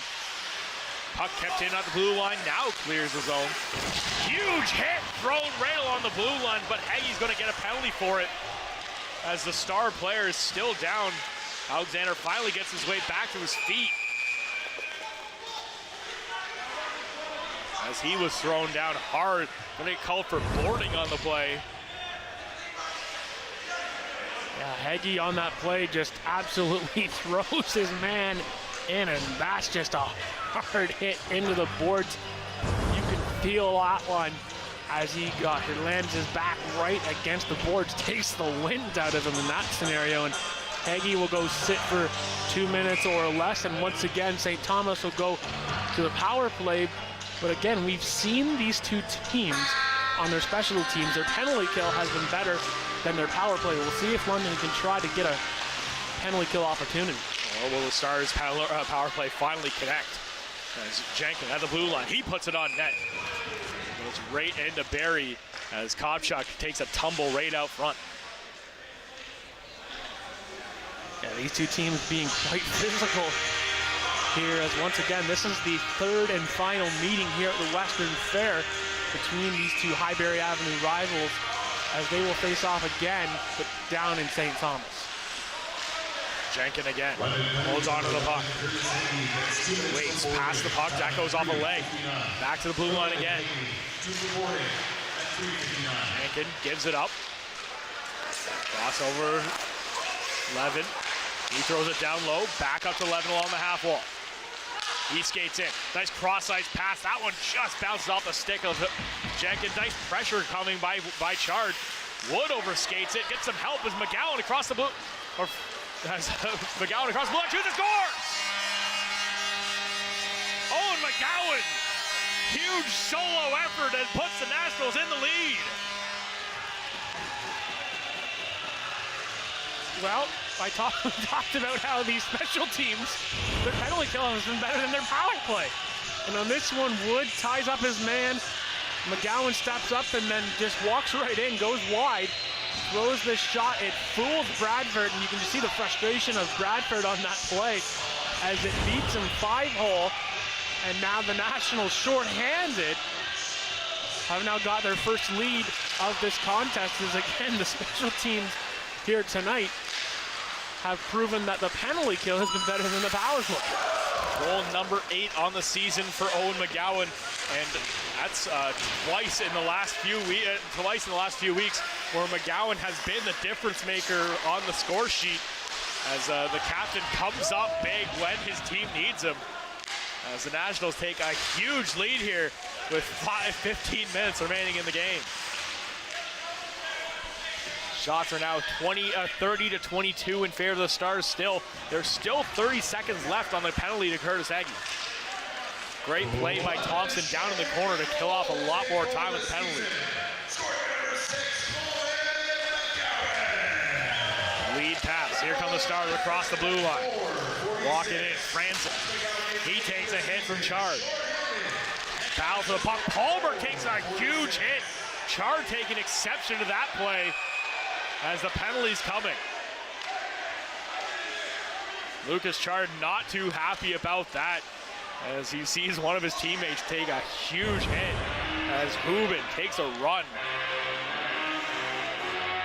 Yeah, Chard goes in, he makes the hit, but then it's this one right here, that little pinball effect, and Chard didn't like the fact that he was going after Palmer, the captain of St. Thomas, going in with the physical play there.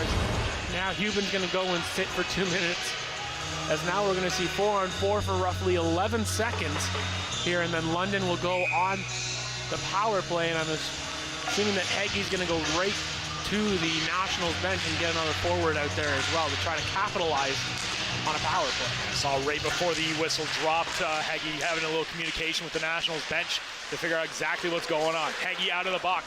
He's hustling straight over to the Nationals bench. Snedden across the blue line. Puck's given up. Bowers will collect as the Nationals start their power play. Over to Wood. Wood does his best to try to get around Snedden. Thrown to the open wing. Lucas Chard's there to collect it. Chard makes his move, trying to get around one man. Stolen back the other way. Here come the Stars. Into the offensive zone. Stopped up by Connor Snedden. His brother Callum in there with him. Puck comes out and bounces into the National zone, so we'll get an offside call. And so we'll have a face-off just outside the National zone. Yeah, and this is kind of the first time in the game where St. Thomas has trailed, as they've been done a good job of defending their lead. But now, again, the third period for London, we talked about it as a key to the game, how they were outscored Kamoka last week in the third period. It ended up being a win, and they've done that here in the third period against St. Thomas. 2 goals in the first 5 minutes of the period are a huge difference maker here for the Nationals. As the Stars dominated the majority of the first 2 periods, but the third has been pretty much all Nationals as the Stars try to come in. Puck quickly turned back the other way. Brought back out. Nice work by Bowers. He's got Dundas with him. Bowers waits. Fans on the puck. Loose puck out front. Still can't get a shot on net. Comes all the way down. Barry, he's going to quickly send back down the length of the ice. Over to Bowers. Bowers just turns it over. Another shot on net. That one just goes over. Turn the other way. Here comes Dundas. Dundas is with Chard. Drop past the Chard. Right over to Bowers in the slot. Bowers puts it on net. Deflection out front. Loose puck. Shoots and scores!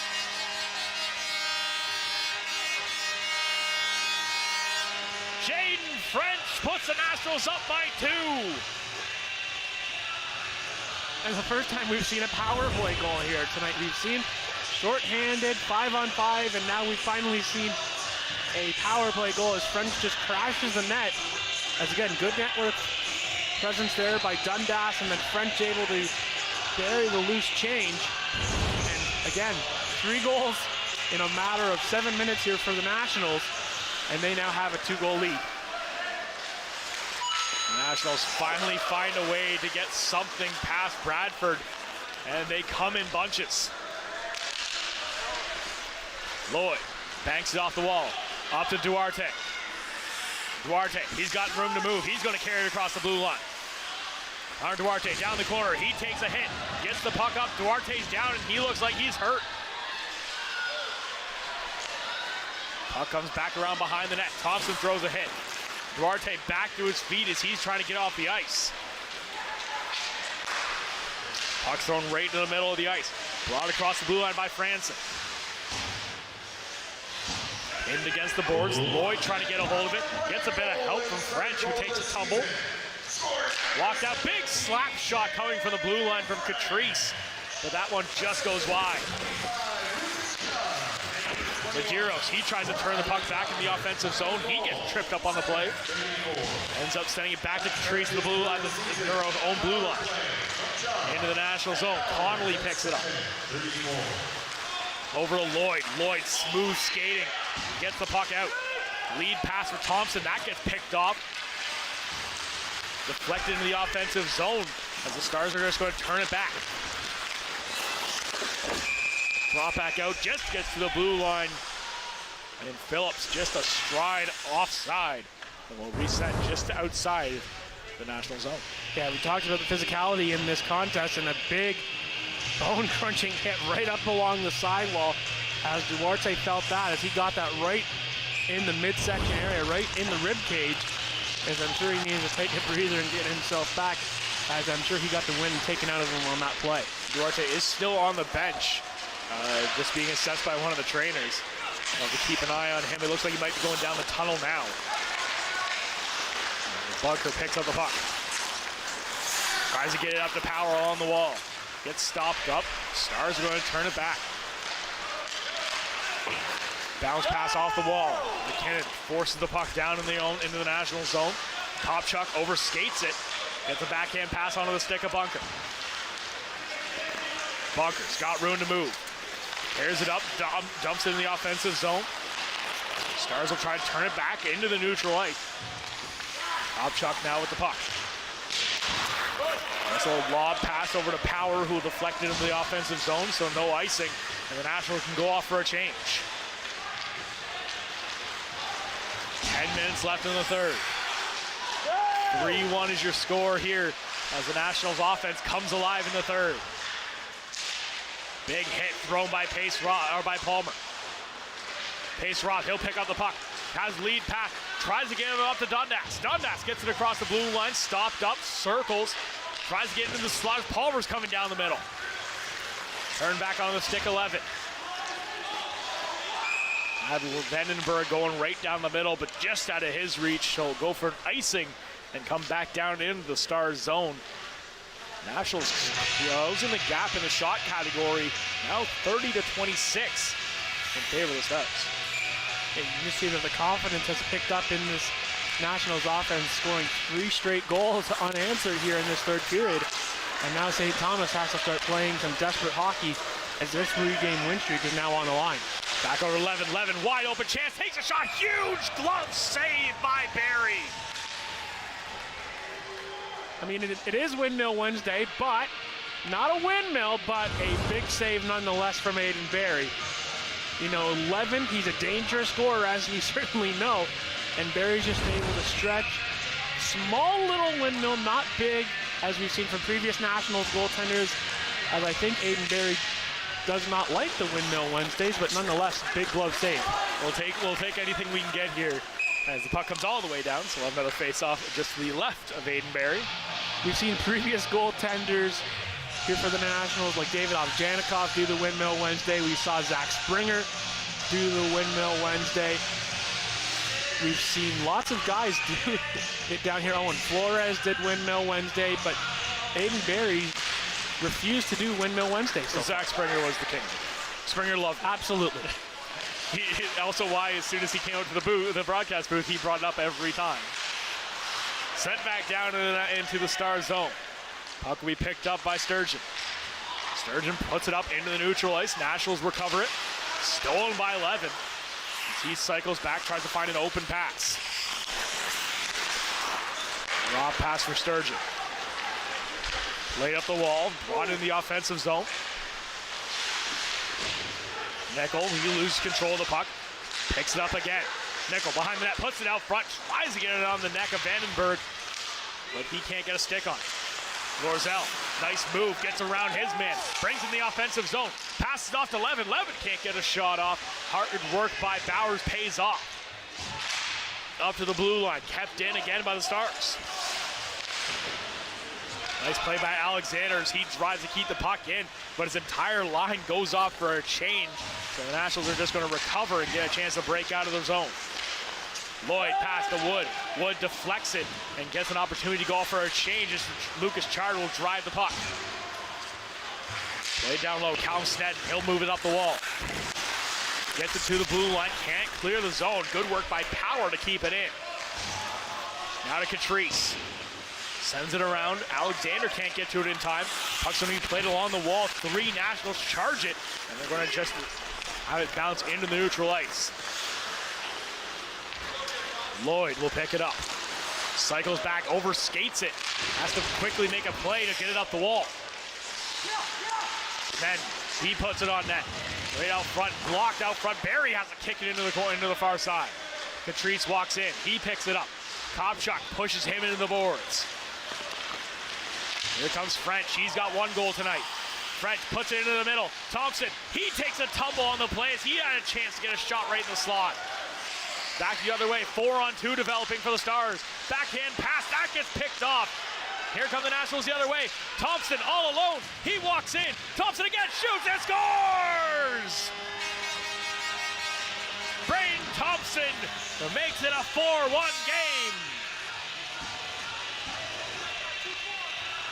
Well, when one opportunity lands on another, as St. Thomas came in 4-on-2, 4-on-3, puck gets turned over, and great passing there right to Thompson. Thompson's able to walk in, and this is a goal that Bradford's going to want back. He gets beaten on the ice. That puck did not leave the ground as he's able to get beaten on the short side.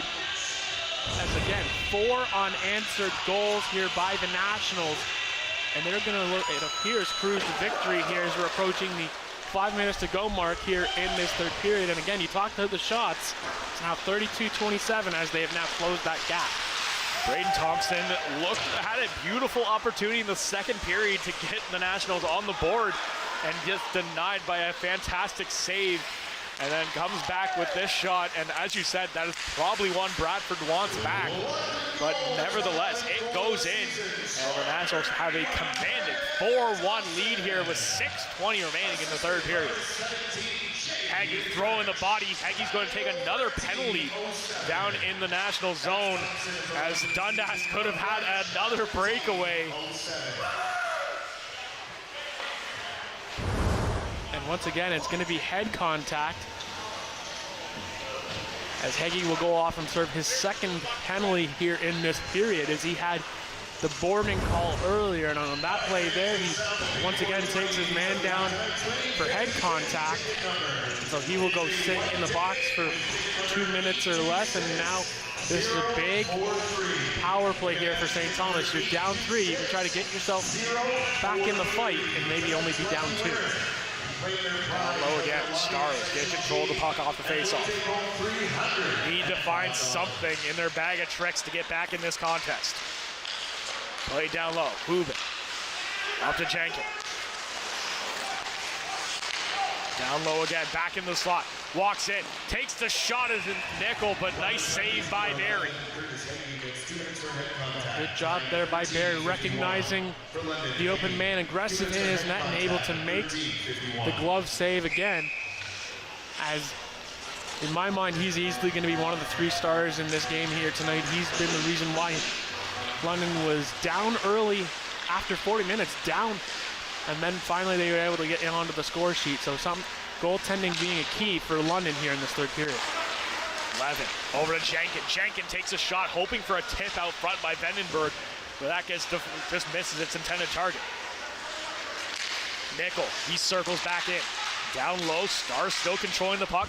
Defective play comes up. Jenkins keeps it in the zone. Play down low, Vandenberg can't get a stick on it. Good work by Chart. He's going to put it off the wall, and that's going to clear the zone. 1 minute gone in the power play. Nationals already one shorthanded goal on the night. That one from Owen McGowan got the Nationals back in this contest and putting them in the lead. Puck across the blue line. Nickel, he loses an edge and falls down. Puck gets sent back down into the Stars territory. Jenkins going to bring it back. Jenkins across the red line, dumps it in. Played by Lloyd behind the net. Lloyd gets the puck up. One of the Nationals loses a stick on the play. Jenkins holds on. He takes a shot. Barry, nice save, kicks it out. Thompson gets his stick back. Jenkins again. Back to the blue line. Jenkins throws it down low. Barry, nice play as he comes out. He's well out of his net, but active stick denies the opportunity. Fugit. Levin, nice shot from the blue line. That one just goes over the net. That one's going to clear the zone. Thompson's got space. Here comes Braden Thompson. He's going to walk in. Waits. Doesn't like his opportunity. He's going to cycle back. Penalty expires. Walks in, puts it on the blue line. Lloyd, he doesn't like his shot opportunity. Carries it behind the net. Loose puck, takes a shot at Zurich. That one just slides wide. Zurich back to Lloyd. Lloyd puts it on net. Saved by Bradford. Laid back behind the net again. Coming out to play is Jenkins. Sends it around. Play picked up and deflected in the offensive zone by Franson. Connolly will come out and collect the puck. 3:30 remaining in the game. Connolly taking his time. Outlet pass over to Chard. Chard, cross ice, over to Zurich. Zurich just backhanding it down in the offensive zone. Bunker on the attack. Turn back the other way quickly by the Stars. Partial 2-on-2 coming. Gets the pass in, just misses the stick of Vandenberg. Vandenberg out front now. Backhand chance. Barry makes the nice pad save on the tough angle shot. Stolen again by the Nationals. Lloyd gets a hold of it. We're going to see another penalty coming, this time slashing the call. So the Stars get another power play opportunity. And we talked about it in the past, how the Nationals sometimes getting a little bit too much of penalty trouble. And as the race to the box continues here in this third period, as Kopchuk's going to go sit for the slashes. It happens right out in front. That little whack there, as it actually goes down low. The referee's arm isn't up yet, but nonetheless, he gets called for slashing. And once again, St. Thomas to the power play, as it'll close out the third period. Another face-off and win by the Stars. They get a shot off, but can't quite get it onto the net of Barry. And the puck goes all the way down into the Stars zone. They'll try to set up again. Puck brought out by Lorzell. Cross ice pass. Just a little too far out of the reach of Alexander. But kept in as the Nationals don't do enough to get it out of the zone. McGowan puts it up the wall. Kept in again by Alexander. He holds on to the puck. Sends it across ice. Lorzell. He takes a shot. That one just goes wide. Sent behind the net. Stars still maintain possession. Medeiros. Hangs onto the puck right at the hash marks. Alexander, he's going to take a shot from distance. That gets on net. Barry makes a save. Rebound attempt. Barry again with the beautiful save. Puck right in the slot. Wasn't quite ready for it as Jackson Phillips. Back to Alexander. Right into the slot. Walks in, takes a shot, just misses wide. French gets the puck out. Gets it to the red line, but turned back the other way. Lorzell, he's going to break in. Can't quite get past McGowan. Just puck set all down the length of the ice. National penalty killers go off for a change. 30 seconds left in the power play. Cross ice pass comes in. Stars on the attack. Down low, Seminara. Back to the blue line, Catrice. Over to Alexander. Alexander, slap pass, cross ice. A little too hard to handle. And in the middle, in the slot. Back up to Alexander, the blue line. He winds up and fires right onto Barry. Barry has to tighten up the arms, but keeps the puck out. Yeah, good focus there by Aiden Barry, as he knew that shot was coming from the top of the blue line, and he felt it move around, which is why he leaned into it a little bit to try to slow the spin of the puck down and control it. So good save there by Barry. As once again, now the shots are 38-29, so St. Thomas at this point now just trying to throw anything towards Barry. Connolly up to Zurich. Zurich will carry it across the blue line. He's just going to try to break through the entire Stars defense. Puck will be turned back around the other way. Onto the stick of Sneddon. Back to Alexander. Alexander drops it. Sneddon puts it down to Callum. Back to the blue line. Alexander again. He's been out there for well over 2 minutes at this point. Power down in the corner. Pins the puck against the boards. Sneddon, he takes a shot. That one just goes over the head of Aiden Barry. Kept in the blue line by Catrice. Set down low. Puck is just put against the boards. Seminara tries to get it out. The Nationals continue to try to pin it in and just kill more clock. 3 seconds left, one more shot possibly, and the puck will just sit there as the Nationals offense comes alive in the third and does everything it needs to, as the Nationals will take a 4-1 win over the St. Thomas Stars and continue to have their hold on first place in the Western Conference. We'll be back with our 3 stars and our final thoughts in just a minute. You're watching the London Brewing Co-op Nationals hockey here on Rogers TV.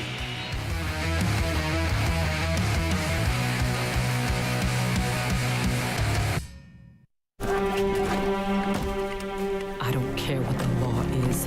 I will never be a slave. That word, I hate it. It rests on my tongue like rot. Peter, how does it feel to get paid for your work?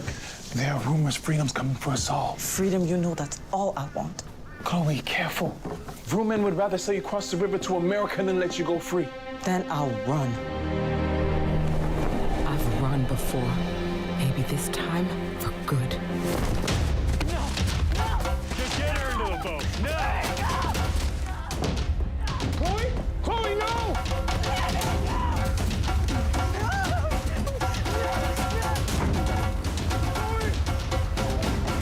Word of Chloe Cooley's resistance led to Canada's first legislation limiting slavery. After 200 years, slavery was abolished in Canada in 1834.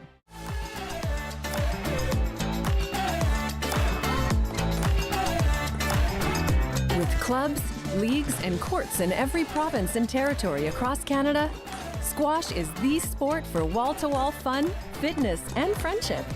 From coast to coast to coast. Learn to play, and you'll want to do it every day. Squash. Play inside the box.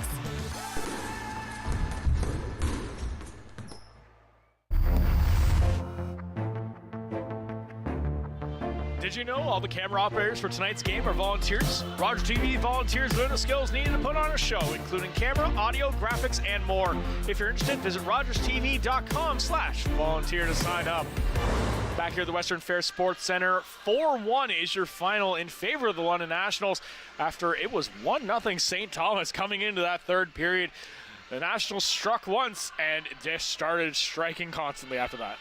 Yeah, and we talked about it at the top of the broadcast, how the key to the game for the Nationals was their third period, and they were able to close it out. As you can see here, the shot from the point scores, and that was the first goal.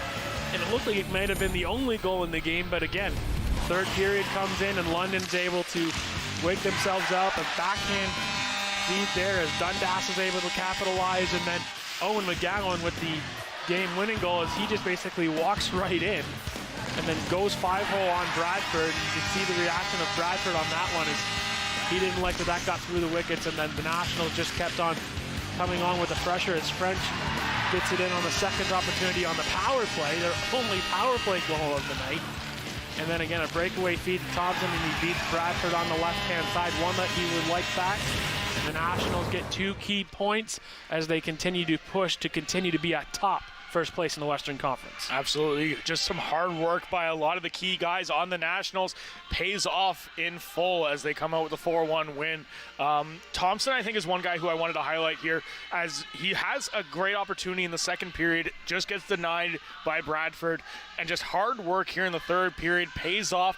Just a nice simple shot on the breakaway, manages to beat him, gets that fourth goal on the night for the Nationals, and that's 11 goals on the season for him now as he is steadily just shot up the National stats and has been a invaluable member to the team, and even more valuable than that with Sam O'Reilly and Jacob Julian both out of the lineup.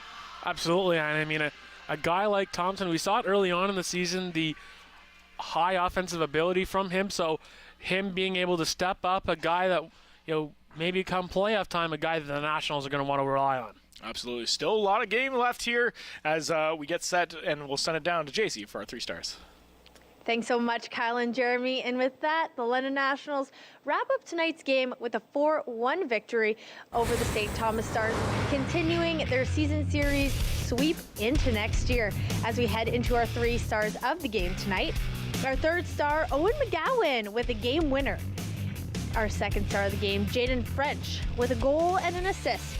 And our first star of the game tonight, London Nationals goaltender Aiden Berry, saving 37 out of 38 shots on goal. We will see you next Wednesday when the St. Mary's Lincolns are in town to take on the London Nationals. Thank you for everyone who joined us this evening for this evening's game. From myself, Jeremy, and the crew, we look forward to seeing you next week.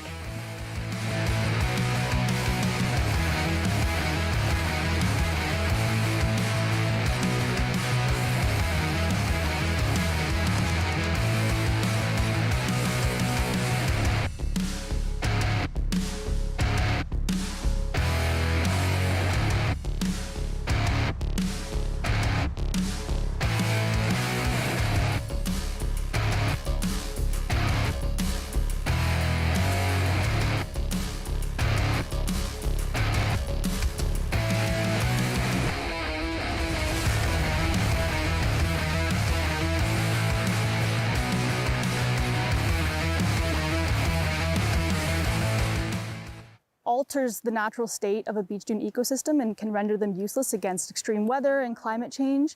So a lot of the interactions that humans have with beaches can be detrimental, but the nice thing about that is because we're involved in all of those threats, we can also be involved in all of the solutions to those threats, right? Wow, I like that. Yes, exactly, right? We're in control a little bit. So I think that, that's something to think about for sure. Lake Huron is home to how many islands? A, 30, B, 300, C, 3,000, or D, 30,000? Hi everyone, my name is Dr. Mario Elia, and I'm the host of a new show here on Rogers TV that we're calling Keeping London Healthy with Dr. Mario. I'm a local family physician here in London, and I'm very excited to be working with Rogers TV on this new format, which will give us an opportunity to explore all sorts of topics related to medicine and health. So tune in Wednesdays at 6:30 p.m. We'll see you then.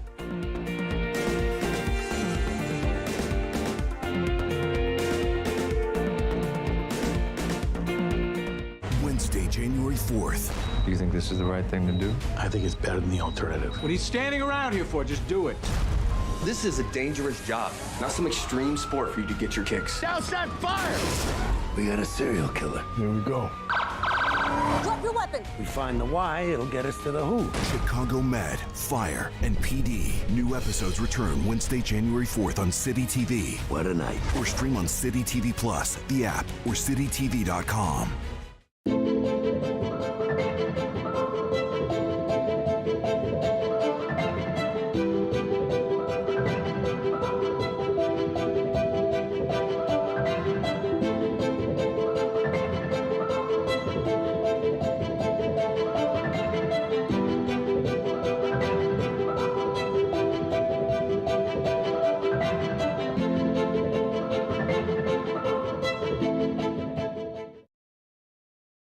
Lake Huron is home to how many islands?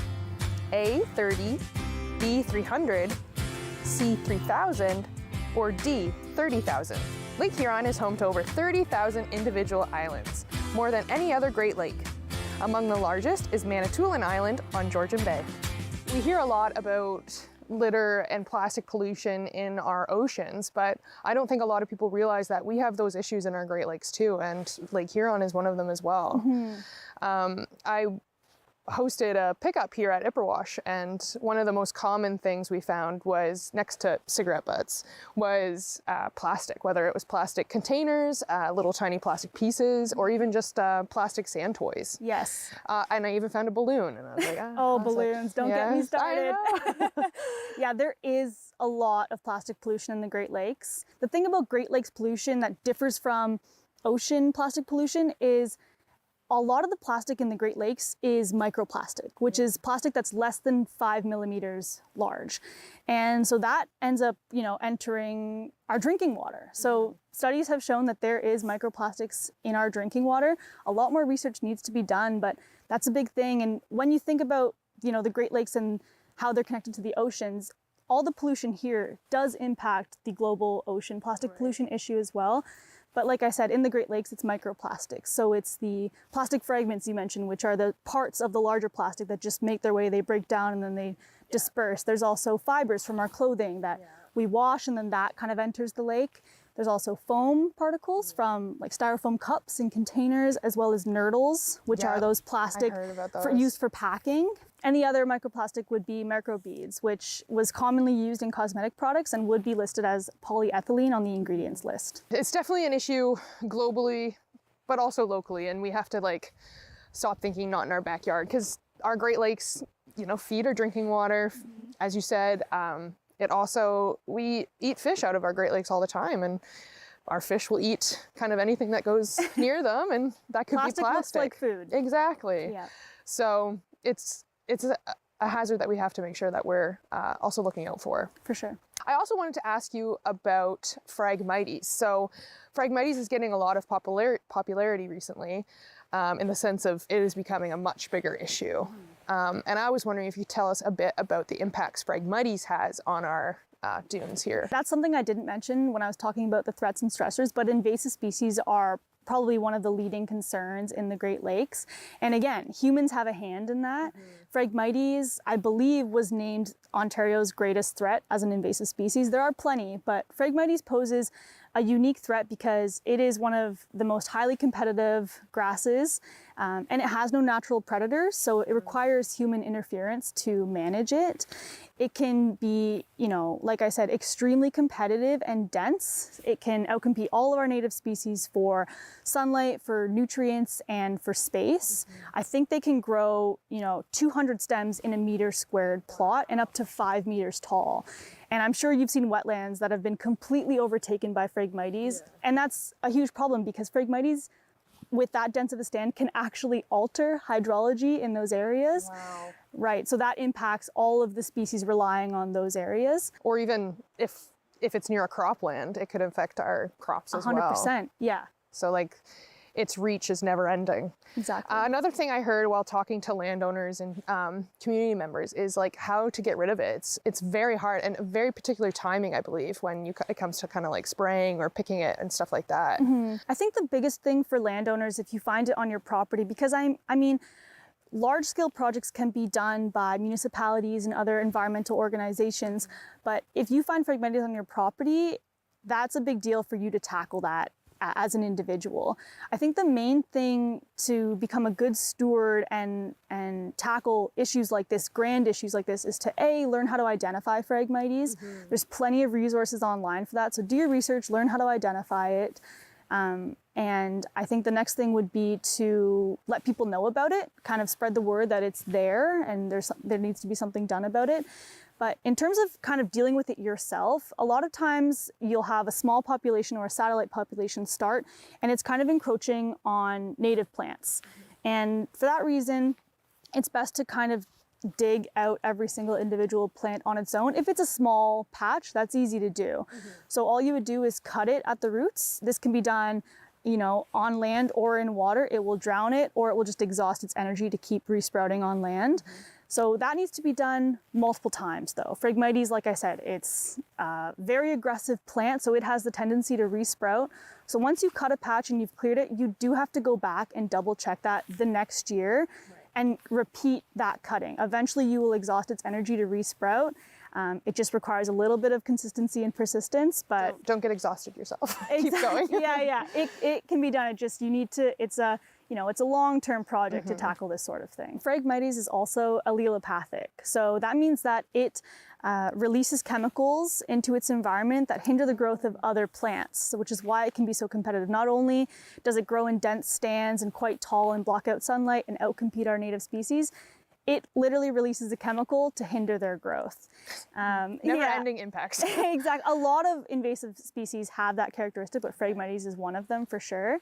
And you know, when it takes over in a large stand like that, it can displace native plants, but also native wildlife.